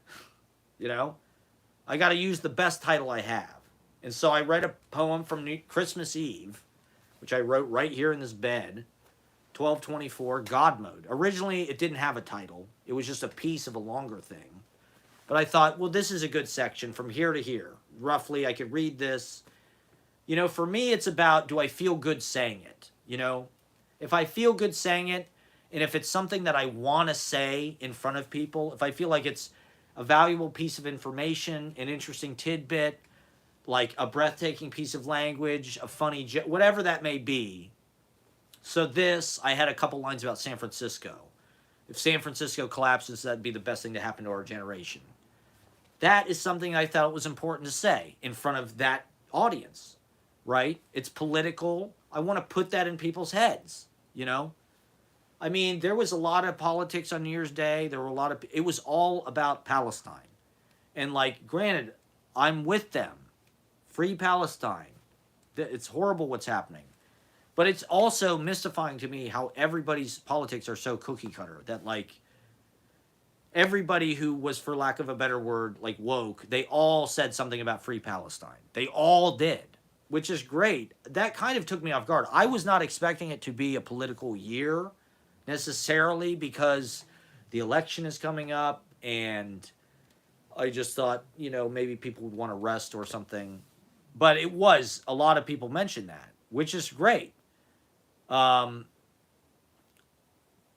You know, my politics are more focused on shit like that. What's happening here in our cities, how we're getting exploited, and what chances we have to do better, right? So you know, my piece speaks to that in subtle ways. There, you know, there was a little political implication here and there, but I didn't overdo it. You know, I got to say some funny things. I said I spaffed all level of posh. I said a lot of things I heard on TikTok. A lot of my stuff was like lines appropriated from TikTok videos I saw. So basically, it's just, you know, I put a good, my original title was This Is Me If You Care, which I used in another poem, but I thought that was a little too on the nose. I didn't want to be too, like, guilty. I didn't want to go in there with, like, bitter, angry energy and, like, say bad shit about how they hadn't booked me in 5 years. You know, I just wanted to go up and deliver my piece, not show off, just read, do the best that I could, and live or die on the quality of the writing for whatever. But my, you know, I do what I do. I have my own brand of doing things, and so I thought, you know, that will get across or not, you know. And I do think that what I did stood out. Now, when I see a lot of writers my age, millennial, elder, you know, who are successes, I think their writing has not aged well, actually. You know, I think my stuff actually has, over time, things have come around to show that the way that I'm writing actually is reflective of the way the world is and how it's going. And certain other things feel old-fashioned. And so it's nice to be able to say my piece in this forum, and hopefully that sticks to some people, you know, and gets across. Like I said, I didn't want to do anything show-offy, and I didn't like, you know, run around down the stairs or play music or scream or sing or anything. I just read my fucking poem, you know, and I thought I did good, you know. I wasn't that nervous. Eileen Miles did not introduce me, but I'm not surprised. I really thank Will Ferris for doing it. You know, he's awesome. They're awesome. And I went up. I didn't do any bullshit. You know, I think it's kind of an amateur move. Last time I did it in 2019, every single person who went up was like, wow, thanks for having me. I'm so honored to be here, blah, blah, blah. That's what I did. And so this time I just thought, you know, I'm not going to do any of that. I'm just going to go up, no frills, and deliver. And that is what I did. So I read my piece. It was about 2 minutes, 40 seconds. And it was strong. You know, I've adapted. I've done this enough that, like, there's a certain place you can go as a performer where it's like, you know that you've got muscle there. And my reading style is kind of animated and emphatic, but that's just part of how I kind of shape the meter as I'm reading it, because there is a form, there is a rhythm and a muscle and a tendon to the syntax and stuff. And so by gesturing, that's my way of kind of like getting that over to people and folding it as I go, as I'm saying it. And so I was a little, like I was in the podium, I was like drumming on the podium. That's meter, that's emphasis, that's um stress, right? That's your trochee or your dactyl or whatever. And so you know, I did smoke beforehand, but like I'd only smoke. I was a little tired. Like I said, my head was not. I was a little foggy. So the thing that you don't want is the energy to flag. To me, it's like my piece was a little longer. If you're going into 3 minutes, you better have something that's like rewarding to the person that's listening. If I was just digging myself deeper in a hole with no energy and the poem wasn't interesting, it could have gone south. It could have been a bomb, right? That's the thing that I was trying to avoid. I didn't want to go up with something that like had lines in it that sounded weird or sounded mean or questionable. If I read them, it'd feel questionable. I didn't want anything to hit the air and have people go, wait a minute, what the fuck does that mean? What does that mean Ashley scares people away? Like my original line in the poem was Ashley scares people away. But I fixed it to say Ashley's magical.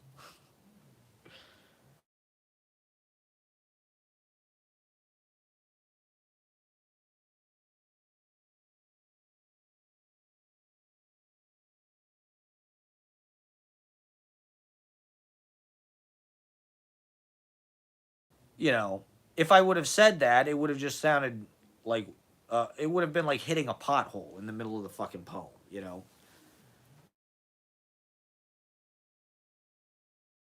Um anyway, so I thought I got a good uh response from the audience. I got some cheers, when I was done.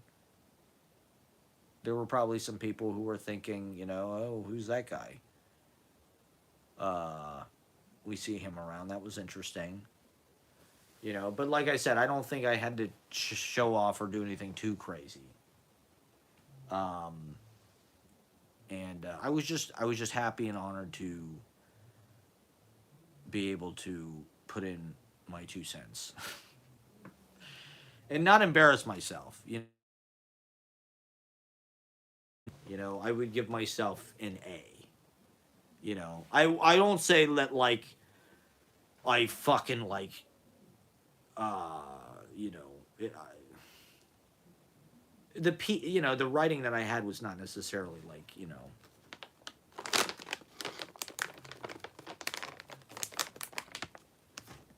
some kind of brainwashing to like convince people that their lives are being changed or something.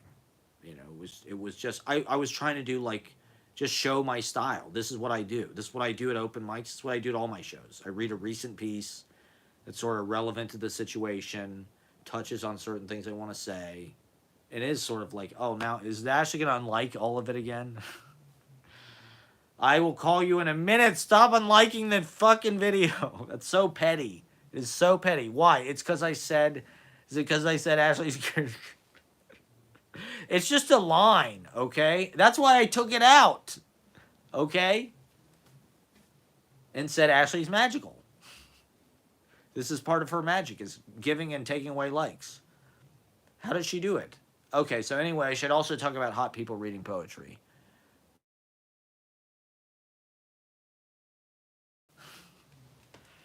Hot people reading. So, anyway, yeah, so it was a thrill of a lifetime. I'm glad I didn't bomb. I'm glad I didn't embarrass myself. I mean, I did feel a little, no, it was great. It was great. I was happy that they asked me. And now that that's on the books, it's, you know.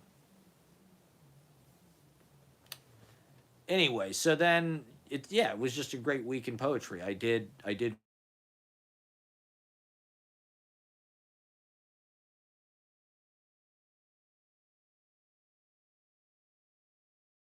this is unreal, man. And then so hot people reading poetry. Okay, first of all, kudos to Natalie. I mean, hats off to Natalie. It couldn't have been any cooler. I mean, it was just super cool. And you know, she has been like the MVP of the Easy Paradise thing because she's super supportive. She comes out a lot. She was at the you know, she read at the New York Poetry Festival, was amazing. She had memorized her pieces. She read at the library. That was a super magical reading. I think I talked about that on my live stream. But, you know, she was a part of that, and that was super magical. So she really came through for us. She always comes through for us. She always does a great job. I think she's an amazing poet, a genius fucking poet and writer. And so, you know, it's her first open mic that she's hosting. It's just like I had to be there. Plus, it's called Hot People Reading Poetry. I mean, what else do you need to know? It's called Hot People Reading Poetry, and it's hosted by Natalie. You know, it's like, of course, you have to be at this. Plus, when I learned that you could smoke in the venue, it was just like, forget about it. Forget about it. This is going to be the greatest reading of all time. And so it was held in this smoke shop slash, you know, they had some books for sale. They had this wonderful VHS section. I was sitting with the VHS tapes. And, you know, I was a little bit nervous going because, you know, I haven't been making the rounds to poetry events like I should. And it was my personal D-Day. It was my Omaha Beach. I was thinking, what is going to happen when these landers go down and I am confronted and I am storming the beach? Who am I going to see? What's going to happen? What's going to come flying at me? And you know, it was dangerous to go, is what I'm saying. I don't know who I'm going to see. I don't know who I'm going to get confronted with. People hate me. You know, I've been bad to people, and what do I do? What do I do? You know, but I have to go because it's Natalie. I have to support Natalie. She is such a VIP. There's no way I could not go to this. It would just be such a dick move to not go. You know, Natalie has come so many times to Monday open mic, and it's just like not go. You know. Plus, I just I mean, who could miss it? Hot people reading poetry. I mean, come on. Why didn't I think of that? What a great idea. Um, yeah, all the hot people were there. I mean, what learned was that Natalie just goes to tons of scenes, and that's amazing to be a traveler with a passport to all the. You know, it's like, yeah, sure, she comes to Easy Paradise, but she goes to Inspired Word. She goes out to Queens. She goes places uptown. And so there were people from all over the place at Hot People Read Poetry, and all different kinds of poetry, and people who were serious and hardcore about poetry, because she is, you know. And they knew that this was going to be an interesting quality thing, because everything she did, you know, the flyer she put together, she wasn't going to do anything that was whack, you know. And so, you know, I mean, it was almost more nerve-wracking to read at that, to be honest, because it's a small room, it's full of pot smoke, you know, everybody's smoking pre-rolls. It was beautiful. You know, there's contact highs. It's my kind of audience, but at the same time, it's like, it's, you know, I mean, over the past year, let's face it, it's not necessarily that I avoid certain people, but like, there's basically a division where the poets of Brooklyn kind of have their thing, and they think I'm a fucking, I don't even know what, but you know, there are certain people that I haven't had conversations with in almost a year, really, actually. And that's kind of weird to think about. And so, you know, just the personal dynamic, it's like, I don't, you know, for one thing, this is why, one reason why, you know,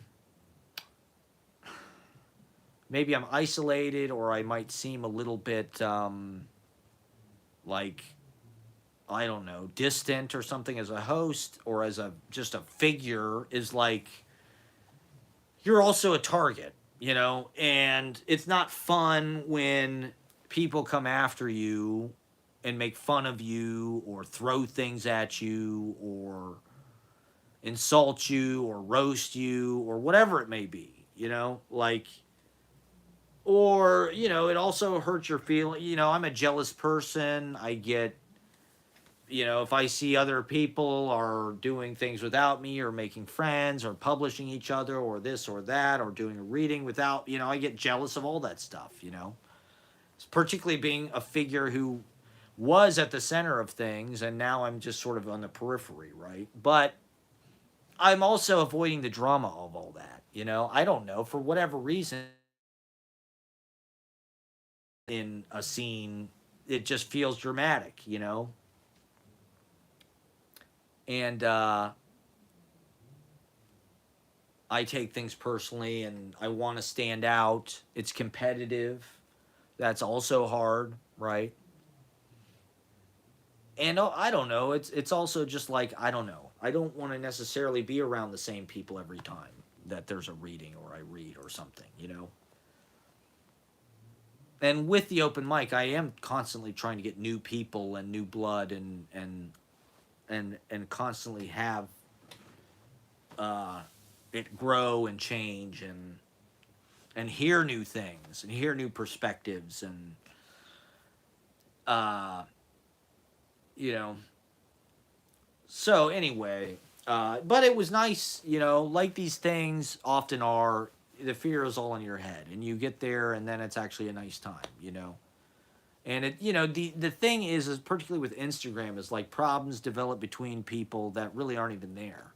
And if you're face to face, a conversation can solve it in a couple minutes. And so it's important for me, especially, to go out to all this stuff. I want to go out to everything. The frustration for me over the past year has been that it's been kind of like a Rip Van Winkle year, and I slept a lot of it away, when it's like I could have been going to everything and been a part of everything. And I just I for the first year I was focused on just keeping my thing running and keeping it alive. And so I wanted to maintain that and work on that. Now I realize that I just need to professionalize. Like, if you're going to be on stage, you need to be on stage every day. It's like Punchline. You need to be on stage 8 or 9 times a night, right? And so that's my goal for 24. And so going to Hot People Read Poetry, I do think so. Everybody was bringing it, and it was all like the cool people for the most part, the Brooklyn people. And, the thing with my open mic is there's usually like a cycle to it, where a lot of times it might be the first reading people ever do. That's really not an uncommon, or maybe the first performance they do in New York or something. And then once they do it a few times, they get into the bloodstream. They start talking to the other poets. They get to know the other poets. They start to see, oh, wait a minute. There's this whole circuit of things in Brooklyn. There's Pete's, there's Dead Pete's, there's Secret Pete's, there's Fiction Bar, there's the Bad Words thing, there's poetry as a team sport things, there's shit at Spoonbill, there's things at Black Spring Books, there's things at Art Cafe, there's the Tulta thing, there's any number of different things you can get involved in. There's all there's a proliferation, right? That's something I was talking about in my poetry a lot, is monopoly versus the marketplace. And like, you have to have a monopoly on things, but now there's competition, right? So people sort of funnel through the Easy Paradise thing, and then they sort of get involved, with whatever scene it is that they're in that's like a little more hardcore. Like, if you're into comedy, you might go to Easy Paradise to sort of meet the other comics, but then you find out about something else that's like more just comedy pure, and you go and do that. Or you find, okay, well, if you're really just into poetry, you go to Hot People Read Poetry, or you go to Pete's, or you go to Brooklyn Poets, or whatever, because that's where all of the people that are really about poetry are, you know? So for me, it's like, it's been frustrating to lose the poets, right? Because now when writers come in, they have nothing to stick to. They feel like the odd person out. There might be two or three or four good writers that come every week, and they might even come a few weeks in a row, but at a certain point, they just go, okay, well, I'm reading to a bunch of comedians and musicians and other things, you know, then I find out about, you know, oh, these people are all poets, or these people at Fiction Bar are all whatever. So I need to go be with them. And so I don't know. It's frustrating because I do wish, I don't know. I'm trying to figure out how to make it like the place to be again. Which I don't know that it's ever going to be that way for like writers. I don't know. I'm trying to figure that out. But you know, with all of this stuff, and it's beautiful that everybody starts their own series. That's what should be happening. There is an element of like honeymoon period, and when something's new, that's exciting. And so it's like there's a new place for us to go and read. You know, oh, now we can go and read at whatever that fucking place is. That Bad Words is, whatever that coffee place is, or you know, we'll go read at. Now we've got a new series at. Uh,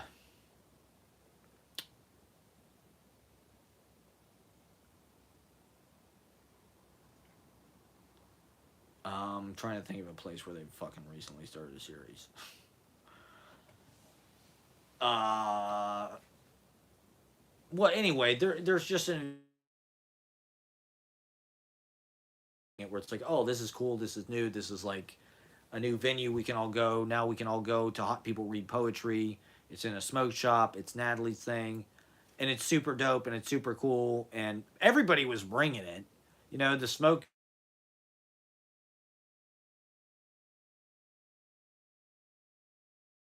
on Lower East Side, so it's like you're really in Manhattan, which I like. You know, Brooklyn is cool and everything, but I don't know. It's for me. You know, I'm a Manhattan guy, so walking to that venue downstairs, you know, it's just a super cool location. You don't typically get to read around there. There's galleries all around, you know. It's basically like Soho, almost like Chinatown, Little Italy, Lower East Side. Um, so, you know, it's almost like Guitar Hero or something. There's different stages, there's different backgrounds. Street Fighter, there's different levels that you fight on, you know. But at the same time, ultimately, it's just scenery. It's just different places where I don't know. It's a lot of the same people doing the same thing. You know, that's the thing that was like kind of frustrating to me about it. It's like I'm seeing people read shit that I saw them read. Like I haven't seen this person read in almost a year, and they're reading something that I heard them read back then. You know, like I don't know. That's uh but at the same time it's beautiful to be around all these poets and like the people that are really like living for it and taking it seriously. You know, I don't know. Uh, I'd like to get more of them to come out on Monday. I am, to be honest, I am like once again, I'm such a specialist in poetry that it's hard for me to not be judgmental about it, right? And so I'm looking for. I like a certain kind of writer, I guess, and I maybe like encourage those people or give them, you know, compliments or make them feel good, so maybe they want to come back. And other people's style, I don't respond to as much or as warmly or something, so maybe they don't come back.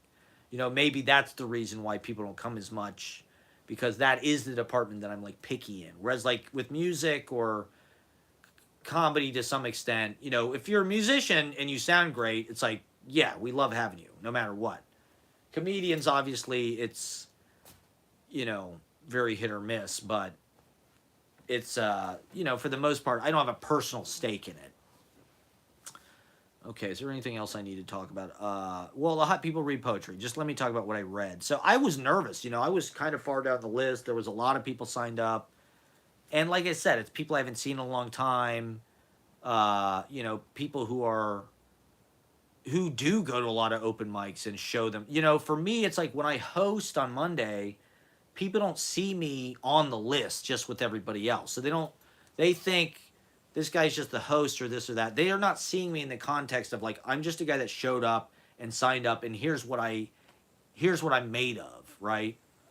And so in a certain way, because now there's this whole group of people that I haven't really proven myself to, I do have to kind of go to these places and show them like, hey, I'm not just like this fucking guy who hosts on Monday who's like kind of an asshole or whatever. Like I can come to any open mic and hold my own with anybody, right? Maybe I won't be the best person on the open mic, but I'll be one of the top people anywhere I go, you know. Usually, you know. I mean, people don't always love my style, but they can usually recognize that something is happening. And so anyway, with this, you know, I mean, I guess, you know, over the past year it has been like a comfort zone thing. It is like a little bit more dangerous and risky and like an ego susceptibility to vulnerability thing to go to an open mic that isn't yours, obviously, and sign up and just be another guy reading.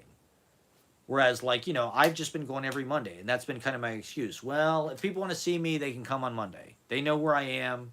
They got to come to me. You know, I wanted to create some sense of mystery.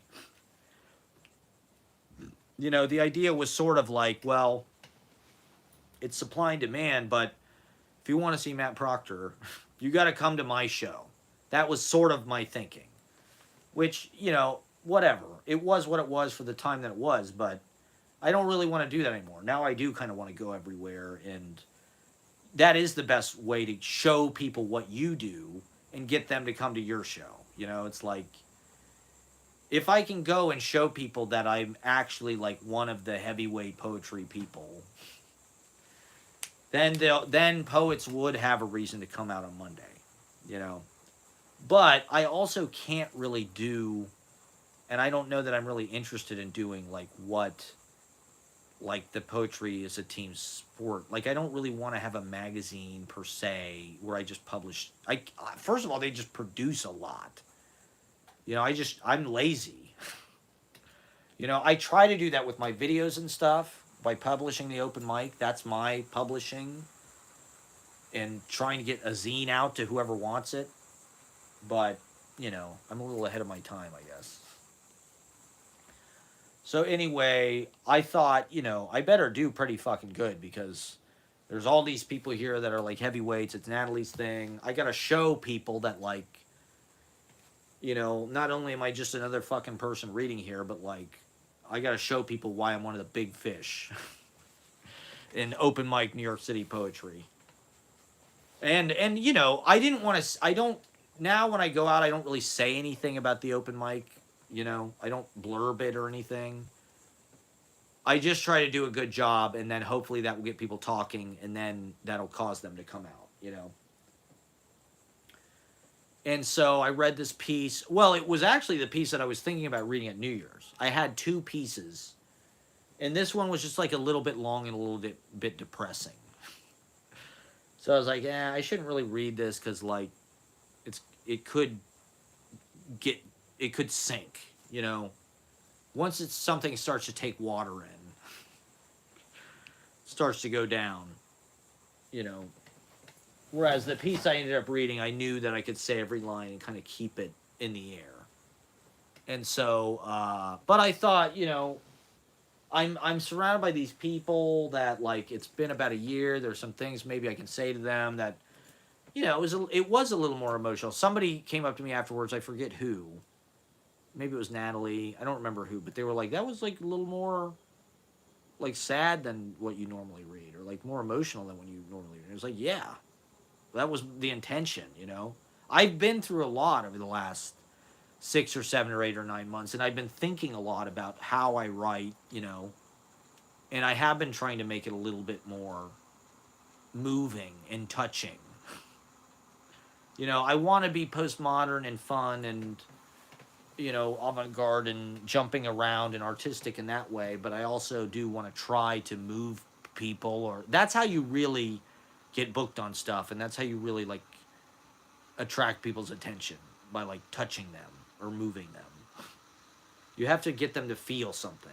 And when you're, most of my stuff kind of moves like this. It kind of chops around, jumps around a lot, and it moves people, but it kind of like slices and dices them. Whereas like when you, like, okay, so I went up, okay, I read my piece. First of all, I was high. I mean, Jesus Christ. It was the greatest place I could ever do a reading. Because it's, first of all, it's called Hot People Reading Poetry, and everyone is smoking weed. Which no reading I ever do is that the case. Nowhere do I ever read are people smoking weed. Everyone's either drinking or, this place there's THC just like in the fucking air. People are just inhaling fucking THC. So that helped. I bought a pre-roll. I was like, I want to support this business. I bought a pre-roll for $5. So I'm smoking weed, and there's all these VHS tapes. I'm looking at the VHS tapes because I'm in movie land, right? That's where I'm living. This is how I dissociate from all the pain that poetry has caused me. I just tell myself, well, I'm in movie land. I'm watching World War II movies. I just came out to do this. It's cold. I have to get out of my comfort zone. I have to face my fear. I have to get in front of an audience, and then I'm just going to go right back uptown and watch World War II movies in the heat. But it's important to go out and do the show and do the open mic and be in front of an audience and be out of your comfort zone and do the work. And so I picked a couple things from my notebook that I'm like, this will be good. I'll read this, This is what I want to say to these people. It's funny. It's something I wanted to read. I want to say it in front of everybody. This is my opportunity, right? There's always parts of my notebook that I'm like, yeah, this is good. I need to get up and say this in front of people. This thing about watching Mark Maron on TikTok. Watching edutainment vodcasts. This is important. I need to say this. And so I was high. So I'm looking through the VHS tapes beforehand, and I found this tape, Improving Your Short Game. It's a golf tape for Alienware wedges, which are like these sand wedges. And so I was like, I meant it like as a da-da. Because I've been doing all these stand-up comedy open mics, so it kind of like, I'm in the mindset of like bits, right? So I'm like, oh, this will be a funny way to start, right? I'll get up and I'll go say, hey, my reading is brought to you by Alienware wedges. And then I'll go into my reading, which I did. And I don't know, I think people thought it was kind of funny. It was just meant to be off the wall, I thought it needed some kind of zany energy.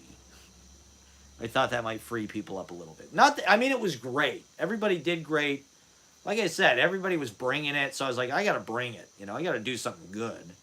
Show these people who the fucking boss is. Or, just kidding.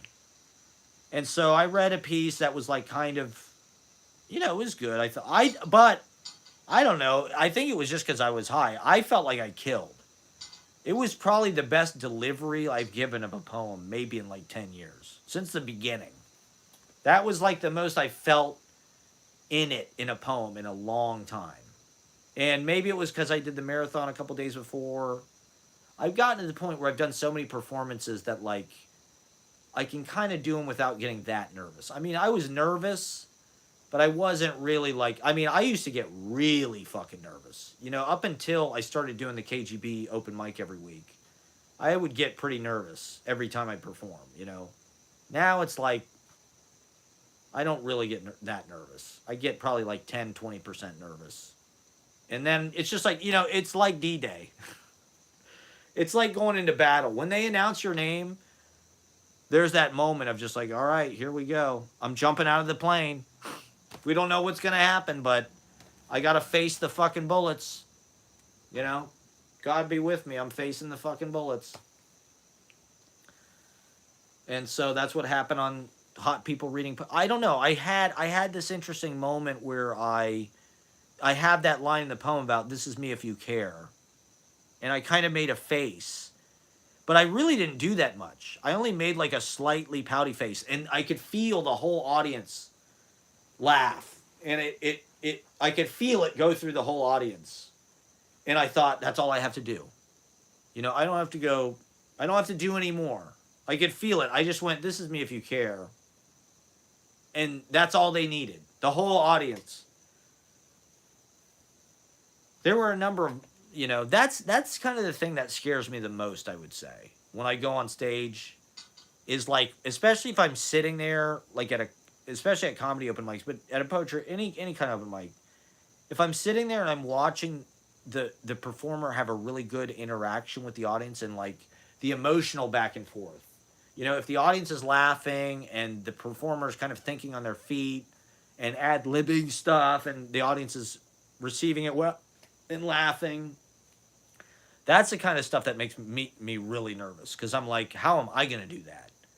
How am I going to get up there and have that back and forth emotionally and make them laugh and think of things to say? And a lot of times when I get up there, I'm just ramming home, blah blah blah blah, motor mouth, whatever it is. There does have to be this give and take, like a tide going in and out, where you give the thing and then the audience kind of laughs or applauds or breathes. You got to let it breathe. And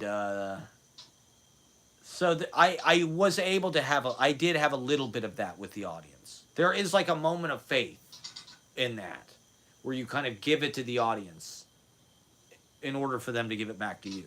And there is like a moment where, you're not sure what's going to happen, right? They're not sure what's going to happen because you're not saying anything. You're not just cramming more content, more information. So that's what I hope to do on Thursday. I got a gig on Thursday. God bless Ann Van Epp. She invited me to do this gig at the Guitar Store again on Thursday. So I'll be doing more comedy, I guess, on Thursday, January 11th at Orphan Guitars. And so I don't know. I don't know if what I do is, but anyway, yeah. I thought I killed at Hot People Read Poetry. I mean, I did the best I could making my stuff try to be emotional, but that just means I'm giving myself kind of vulnerable lines or something. I don't know. It was a great reading. It was a triumph. Congratulations to Natalie. It was really wonderful. I had a blast. Here's to many more. Uh, yeah, I don't know. I'd like to get it around. I'd like to do Brooklyn Poets, maybe do some other stuff. So, thank you for watching. Is there anything else I need to talk about? I talked about World War II films. I talked about the marathon. I talked about hot people reading poetry.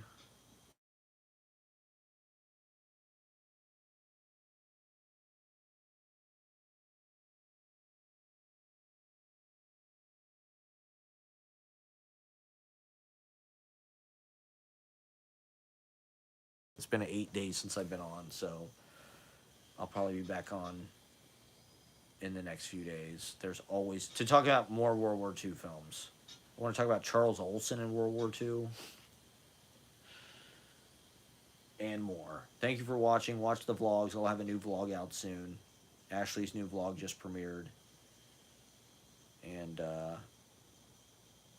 Godspeed. May God have mercy on us. When Lions Roared. Check out When Lions Roared with Bob Hoskins and John Lithgow and Michael Caine.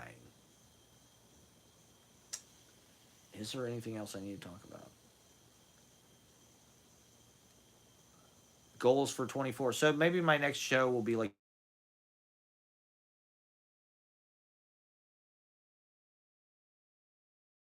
how do we go bigger? I mean, the open mic, and is that going to be the thing? How do I go bigger? How do I go better? I'd like to make a movie, maybe put out some kind of real book. I think I've done a lot with the diary books and my travel books and whatnot. I think it'd be nice to put out maybe like a real book from start to finish.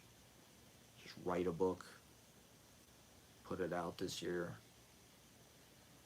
And then, yeah, I don't know. Keep vlogging, keep talking, expand further into comedy. I was just watching, I don't know if other people are watching this Cat Williams interview with Shannon Sharp.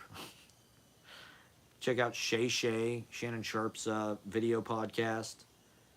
he spills the tea. He spills the tea on everybody in Hollywood. But he's also just got a lot of wisdom about comedy, and how he came up in the business. And he talks about how how you need to go all over the country and tell your jokes to people because they tell you, they laugh in different ways all over the place. So, I'm proud of the work that I've done the last few years. I am proud of it. How can I expand? What can I do more with publishing, with my books? How can I get better at writing? How can I take it to the next level? I think if making a film, that might be a way to just like have something that's like more of a finished product in a package, or a book would be the same thing, right? And I don't know. So, and just keep the live thing, and being a part of that and a citizen of that is kind of the fun part for me.